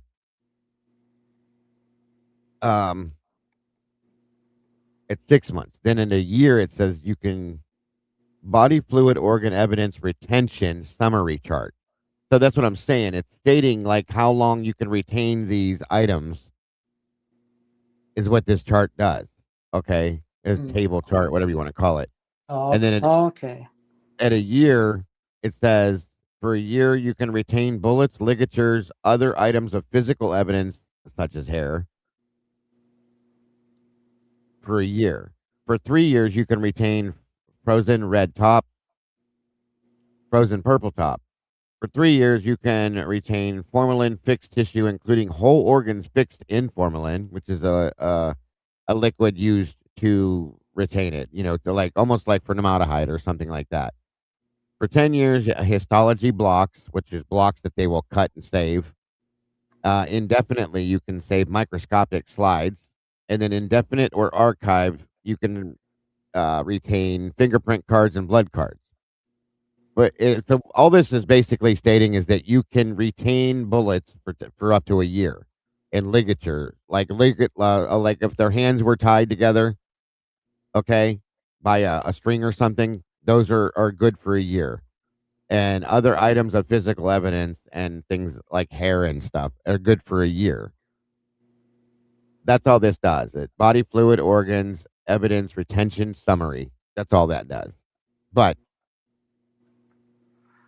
that's how I understand this. A year for bullets, yes, is what it says. And it shows it for every one of them and the same things. They have different timetables, though, for different things. And now, okay, at the bottom of Xana's, let's see how much that lines up to. I know what Lucy was looking at, though, because the way it looks at first, unless you read that title to it, it's a retention chart. Because it has the word bullets in it, and it makes you wonder. Until you read through it, I mean. Mm-hmm. Okay, so this one shows the same thing, but see, there's some differences here. This is the weird part. Blood, urine, vitreous fluids, gastric, and liver for 6 months. Bullets, ligatures, other items of physical evidence, and hair for a year. 3 years red top and purple top. 3 years formalin fixed tissue, including whole organs fixed in formalin. Okay. So I don't understand how this would be different for each person. That's what I don't understand. Can you scroll up just a bit to the evidence collected? Oh, yeah, sorry. Back I'm to sure Xana. it's going to be pretty much the same verbiage. So, yeah, evidence collected on Xana at autopsy and released to MPD. Department includes the decedent's clothing, swabs of multiple body surfaces, oral, anal, and vaginal swabs, fingernail clippings, DNA, hair, hair, and trace evidence. Please see separate inventory sheet. That's what we need to find is that separate inventory sheet. Because again, it stated that Xana had debris in her left hand. Is that hair or is it debris? That's the problem what they've done. That other document that we had read. The original document that came out, I call it the generic autopsy form, the first one that was unredacted, I guess. It stated that Xana had debris in her left hand. Ethan had debris in his right hand. And now we're finding out that quote unquote, the debris in Ethan's hand was hair. So that's why I need to see these things. Did they test a single swab from the victim's bodies? Wait. Oh, I get. Okay. Sorry, Lucy. I get what you're saying. I don't know. I got to back you up for a second. So you just said now we're figuring out, or now we're learning that the debris in Ethan's hands was hair. That's what we've been told.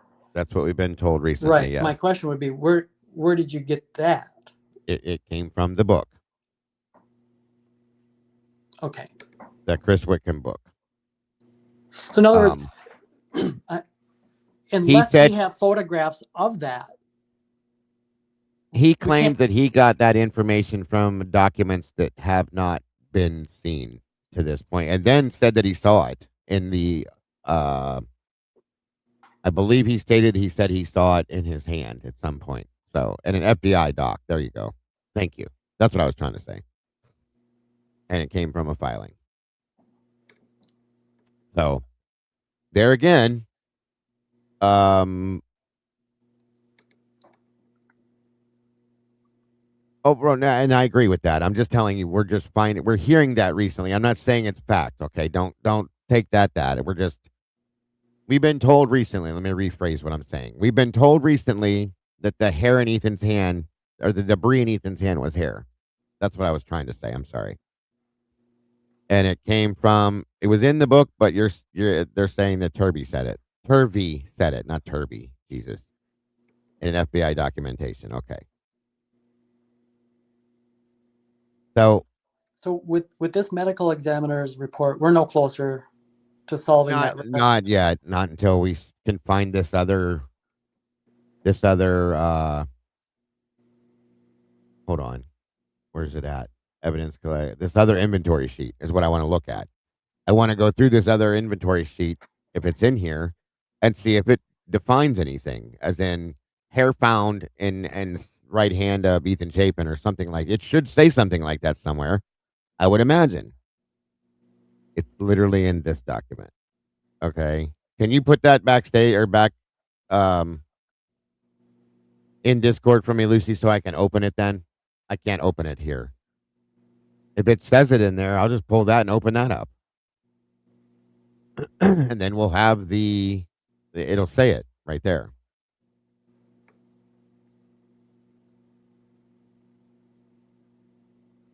Right. If it's in that document, then we'll know. And that would be that.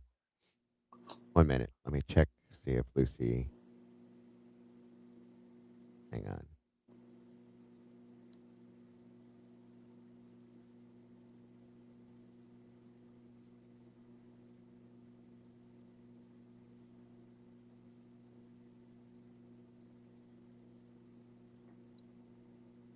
One minute here. Okay. We have this document. We're going to open this one and look and read right here. Thank you, Lucy.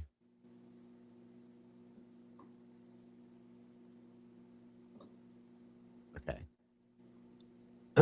June 6th of 25.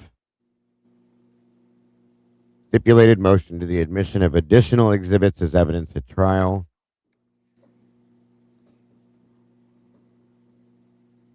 Here's the FBI lab report. Dated January 27th of 23. Okay. Yeah, we did see this. I remember this. That's right. So it says item 2, head hair sample from Ethan Chapin. Item 3 is the debris from right hand of Ethan Chapin, listed 22M-1884. Item number 5 is head hair sample from Kaylee. And what that means is that they took clippings of their hair personally, folks. Item 7, head hair sample from Xana. See, this is the other one. Now, item number 8 is debris from the left hand of Xana. And then debris from the body bag of Xana, which I believe is more hair. That we saw in the one photograph we shouldn't have seen. Item 11 is a head hair sample from Maddie, the necklace from Ethan, and the bracelet from Ethan. So here's where the problem lies, that I know where we're going to go with this, okay? We do know that the debris was listed for Xana and Ethan both. What the book is explaining to us now, though, is that where it says debris for Ethan, at the very least, that's hair, not debris. That is what it said in the book when we read through it, in the very beginning, actually. So I believe that's what's being called into question. So as I scroll down, hold on. Fake eyelashes from Madison Mogan. I believe we saw those on the wall, and that, which is weird, on the wall in Dana's room. Ring from Madison, hair tie from Madison, comforter from the 1122, debris from near northwest bedroom second floor, 22M2040. Can you remember that number, Eddie? 22M2040. I just want to check something real quick. What's your question to me? Forget it. I got it now. Don't worry about it. It's okay. I just was going to have you remember that, but I already got it. So that's 22M1884. Okay. I'm going to see if it lines up with anything listed here. 22M2038. See, this is what we need to be able to see are these item numbers right here. Debris from drying cabinet. Debris from half wall leading north. Like, those are the things I want to know what those are and what they consider debris. They're not comparing dirt to Brian's hair. Right. The debris was compared to BK's hair. It means they know that it's hair. Right. That is one thing that was claimed, that it was not. They know it wasn't Brian's. Therefore, in turn, we know that it's hair because they compared it to his. So that I'm gonna have to say is we have to give that what it is. Go ahead. Which Sorry, is what? I didn't that it's hair. They tested it against Brian Koberger's hair and came back said that he's excluded from that. Therefore, in turn, we know it's hair.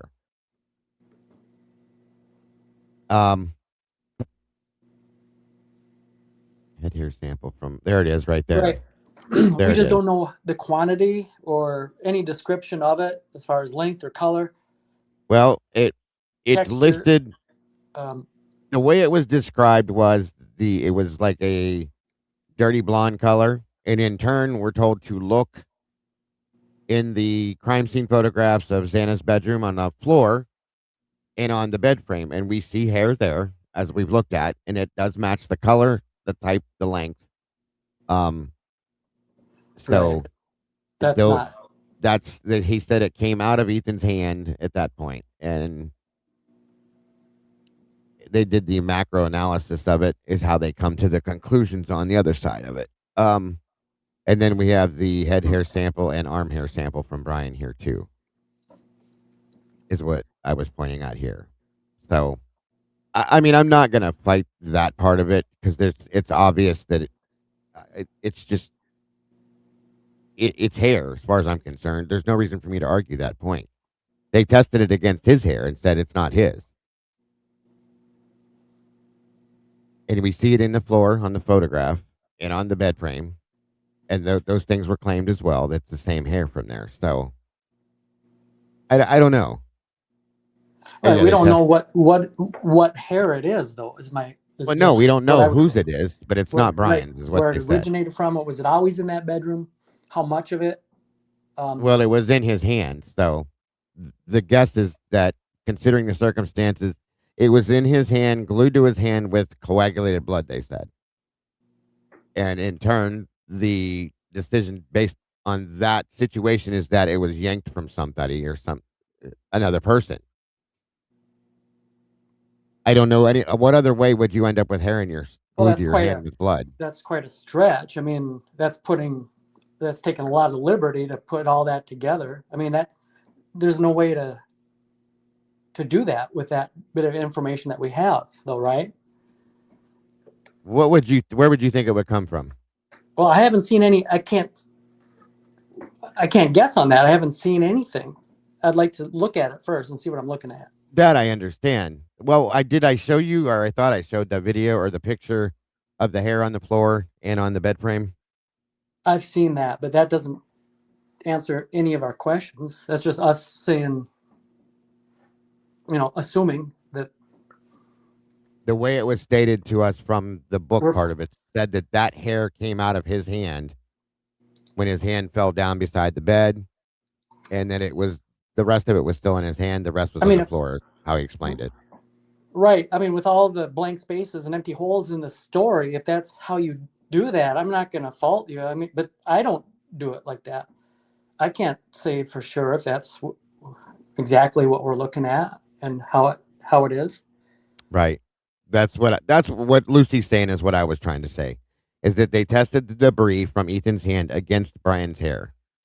And I think it's rather clear they assumed that it was related to the killer. Because, I mean, who else would he have pulled hair from to get in his hand like that? We don't know that he pulled hair, is what I'm saying. Well, I guess that's why the assumption is that that's what happened, because what other reason would it happen to be in his hand? I guess. They were hoping that it was BK's hair because they believed it came from the killer, right? That I can agree with, but I don't know. So it's been a couple weeks. I never got an answer to this one. So I'm curious. So what then what is the takeaway? Is it everyone believing that it's pulled hair from one of the attackers, and Anne didn't want it tested, but Anne could have solved the crime if she did? No, that's not not it.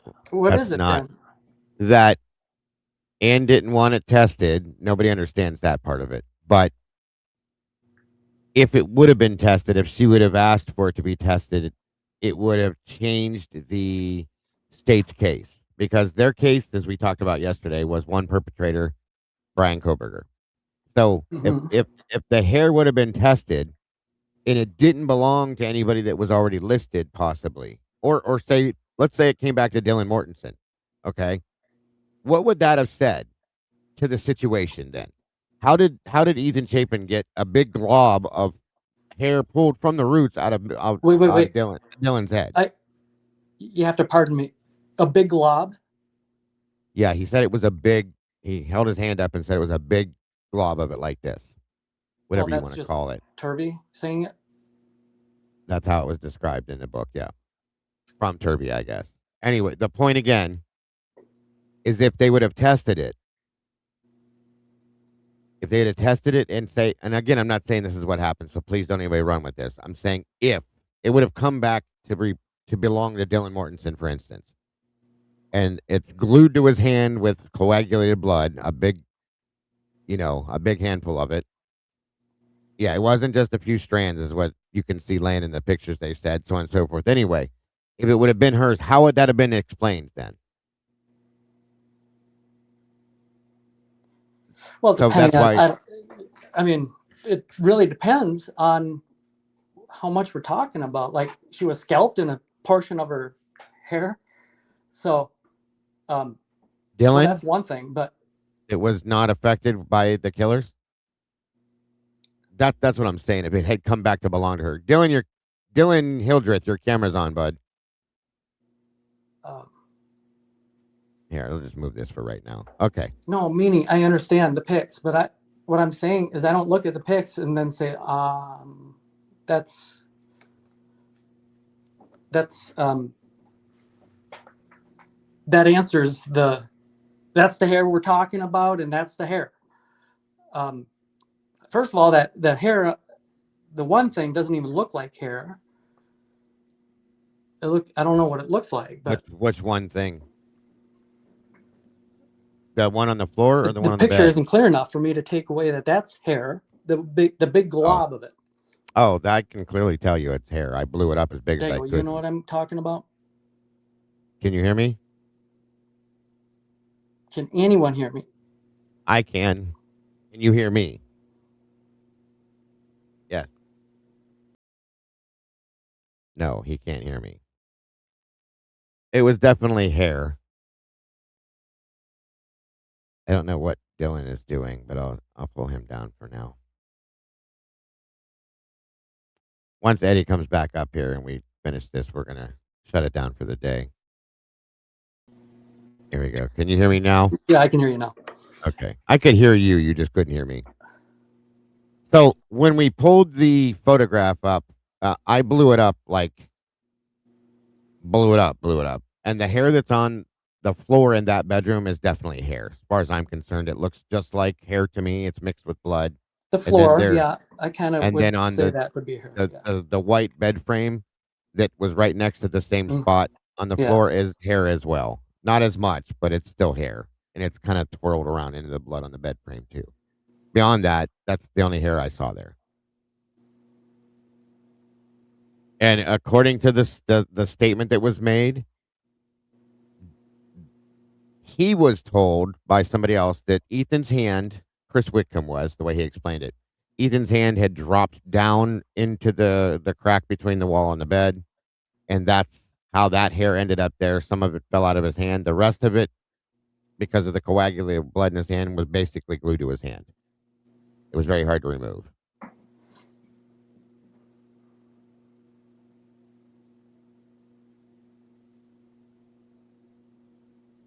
Okay, so this says right here,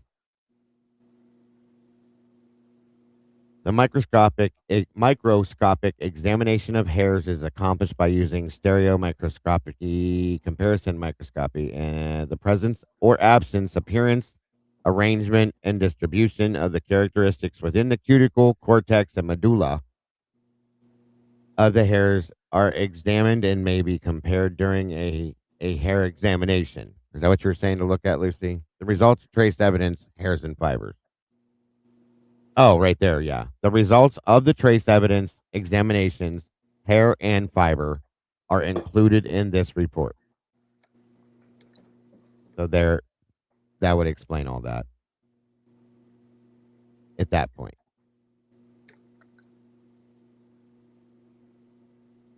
I don't think there was anywhere else woke up that I saw thus far. There was they found hair in Maddie and Kaylee's bed. They showed a photograph of that. They're just tiny little black single hairs with root attached to it.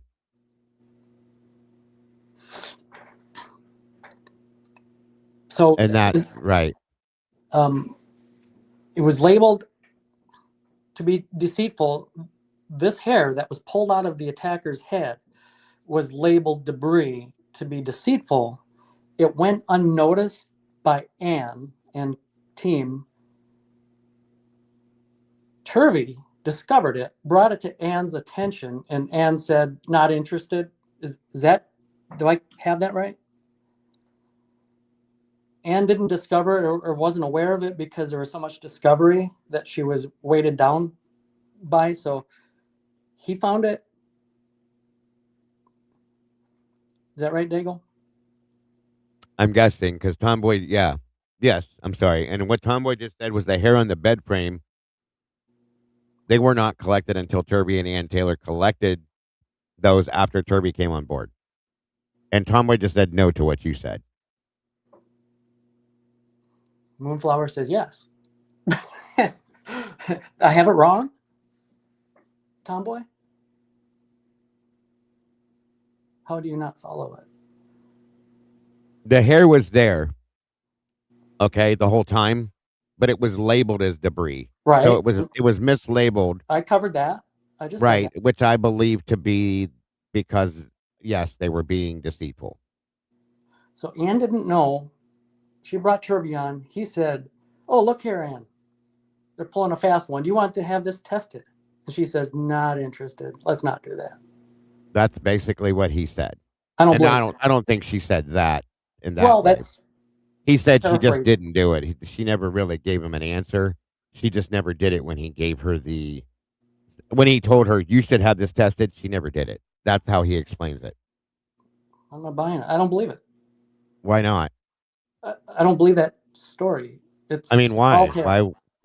All I'm asking you is why you don't want to. I'm just getting his side of a story. Right. So I don't believe it. I don't believe any of that. Oh, okay. Well, I mean, everyone's free to have their opinion. You don't have to get mad. Of course. No, I'm not mad at all. That's why I said okay, no problem. That's not how he explained it. Is what I was saying. He said he had told her, I think, multiple times, and then as he was leaving that day or one of the days he was talking about, he said, "You really, really need to have that hair tested." And there was no response from her. He never said there was. That I remember. And the fact that she just didn't do it is why he believes that it never happened. Now, there was another conversation that Tomboy had brought up a while back that somebody said that it came out, I can't remember where it came out that at one point she did ask Hippler to test the hair and he denied the motion or something like that. So I don't know. I have to find that to make sure of that and understand that. So this could be two discrepancies in one, in my opinion, is all I'm saying. Real quick, I got to address this question. Diana asks, are we doing the AT thing again? Well, it's not resolved. I mean, it has to be done again, right? Am I right with that, Dale? It's in the AT, the Ann Taylor thing. No, I'm not going at anybody until I get information from Ann's side. That's when I will make a decision. But you see what I'm saying is there's no point in talking about Ann Taylor or Turvey until we get any information from Ann Taylor is my point. Right. and we're going through this. See, what brought it up today is we're going through this medical examination report, and it's not in here. So that's what not causes it this, to be brought not up on this again. part, not yet. No, Right. no. That's why I want to see this other document per se. Yeah, I mean, I don't understand that question, because it's like, does that mean that, like, you have you're satisfied with what you believe and you don't want to hear anything else? I'm not Is that satisfied what? with anything until I see the rest of it. I'm No. not talking about you. I'm talking about Diana. Oh, Diana's no, question okay. in chat. Because this isn't the end of the story with that. It's not that what Turby Right. says is the gospel. We still don't And know, right? Nobody knows. yes, Joanne. And this statement here is what I was talking about for that. That's who did it. Pavarotti did a video on that, apparently, and Taylor was denied by Hitler to have that tested. That's what I was talking about a few minutes ago.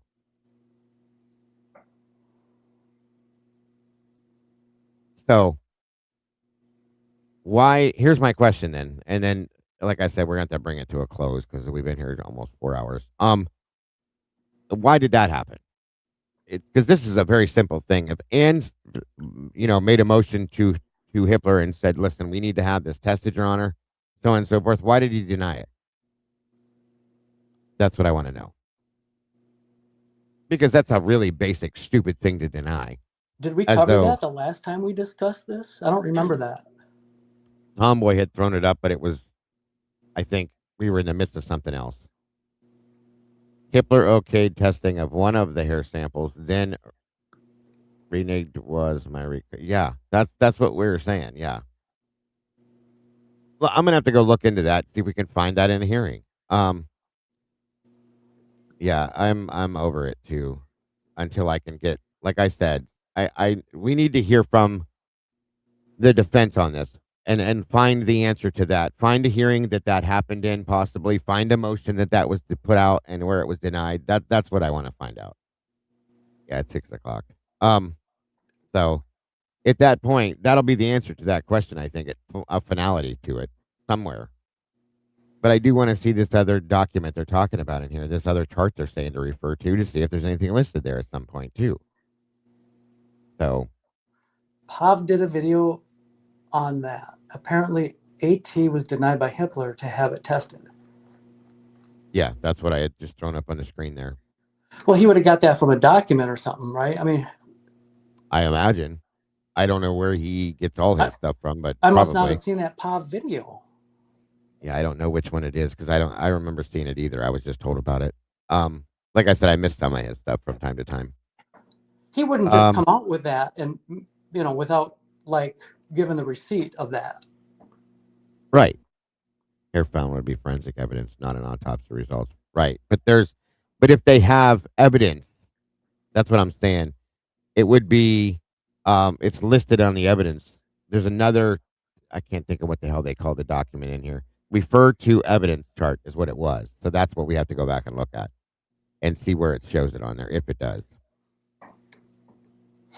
Is this a bad subject to bring? Is everyone like stressed out about this to try to solve this? It looks like it. It looks like it, I guess.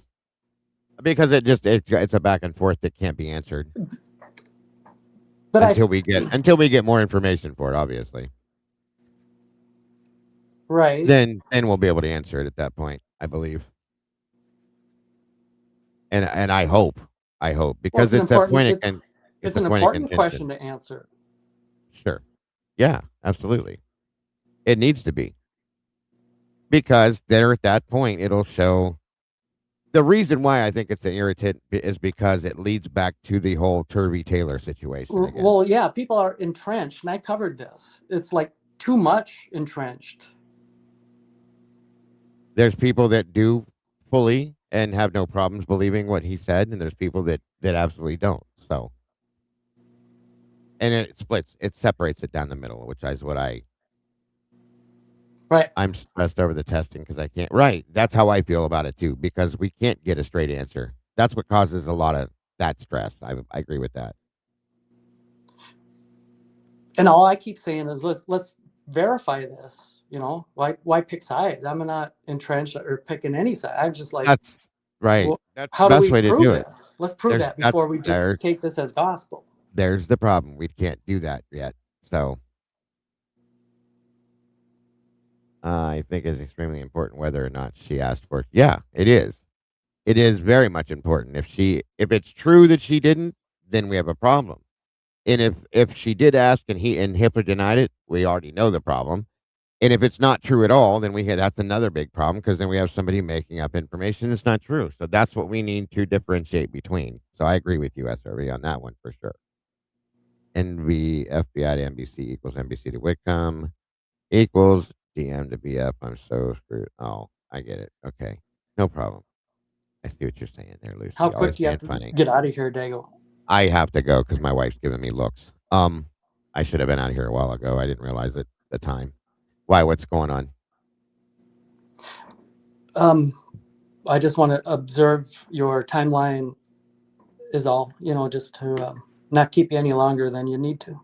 Oh, no, yeah. No, she wants me to jump out of here, and we're still doing stuff outside, trying to get everything put together and get the pool and all that crap ready. And she's like, okay, you've been in there long enough. I need your help. And I'm like, okay.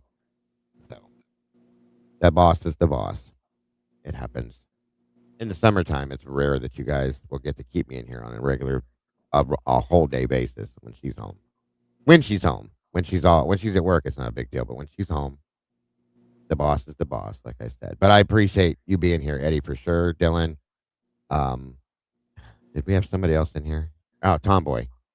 And going through some of this. And like I said, we'll get back to where I wanted to get to today with the conversation about Mowich. I'm sorry that we got distracted, but anytime there's new documents that dropped, we automatically jump over there and see what's going on. I have to sort through all that, see what that is all about. And we'll probably go back to those the following day. But I still want to go back and I want to discuss Mr. Mowich and see, because of the conversation we had yesterday, I think it's important to bring him into the picture a little bit more and break him down. We've never done that over on this channel yet. So that is my goal for tomorrow. It was supposed to be today, but like I said, this happened. Thank you, Sarah, for putting the documents out where you have them. And yeah, I'm going to have to look at those tonight, too. Thank you, Eddie, again, for joining me, sir, as always. Much appreciated. Dylan, thank you. Tomboy, thank you. Very much appreciated. And sorry that I bored you guys reading through some of that stuff that I really don't have to. Once I start reading, I don't stop. I just keep going. So we will get through the rest of that. I will see you guys tomorrow. What is today, Ed? Tuesday? Is today Tuesday? I think so. Yeah, so I'm off tonight from the other show. Mods, I will be in the moderator chat, in the voice chat, please, if you can. Any last thoughts or feelings, Eddie, before we get out of here, sir? No, we won't see you tonight, you're saying, but you'll be back tomorrow? I won't be over at the Crimes After Dark thing, but yes, I will be back tomorrow here and then there. Okay. So, yes. You still accept me as a panel guest now and again? We're still every good? time. Every time. Okay. Every time, all the time. It's never going to change, bud. I told you that before. You know how I think about things. Well, you know how I get monomania. I get fixated on a problem-solving quest. Of course. No, it doesn't bother me. I think we're all that way, right? We want to know. In our own ways, absolutely. We all do different things different ways, but it all comes back to the same thing. Yes, right. Absolutely. We can all be friends, even though we sometimes disagree. Every time. That's my biggest point, and I try to make that point almost every time we come in here when we have a disagreeable conversation, because I don't want people to believe or think that it should be any other way. It's not that important to me. It's important to me, but not important enough to have a split between people that have been in our lives for years. That makes no sense. I'm a filthy guilter. I don't. Yeah, she does it every time. I'm not too extreme, though. I keep it. No, it's good. Very reasonable and sensible, right? Yes, I agree. I do agree. Thank you, SRV. Not too. Yes, every time. Every time. Well, good. You're good to go. You're good to go, all bro. Right. No worries. Yep. I feel good about that. All right, good. Yeah, you don't worry about that ever, dude. I believe me, I would let you know if there was an issue one way or another. And There's not going to be. That's all part of doing what we do here. It was We hair. have to disagree at times. Yeah, I'm not doubting it was hair. I know. It's all good. But All you right. guys, as always, Eddie, thank you once again. Have Thank a good you, rest of Dago. your day. Yes, sir. Yes, sir. Everybody in the chat, guys, don't forget to love yourselves and love each other, please. And please, please, please, do not change a thing about yourselves. That is exactly what I love about each and every one of you, because you are you. You have a great rest of your night. I'll see you somewhere soon, guys. Have a great one. Bye-bye.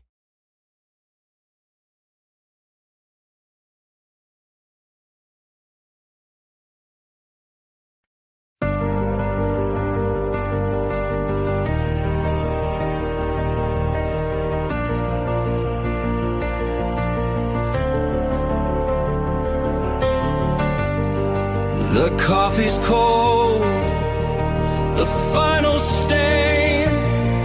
We laid the map out in the pouring rain. No hidden corners left to creep.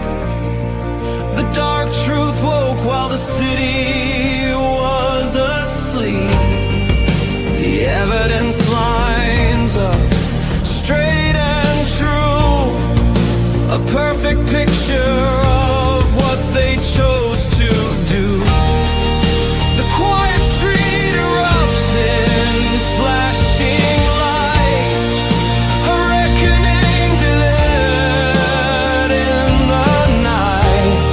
SWAT serves the warrant, loud and clear. The sound of justice, the only thing we hear.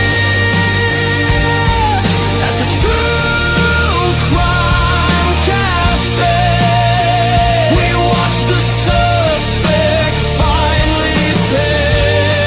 The dark truth is packed and signed and sealed. The wound is closed, the name is finally healed. It's finally healed.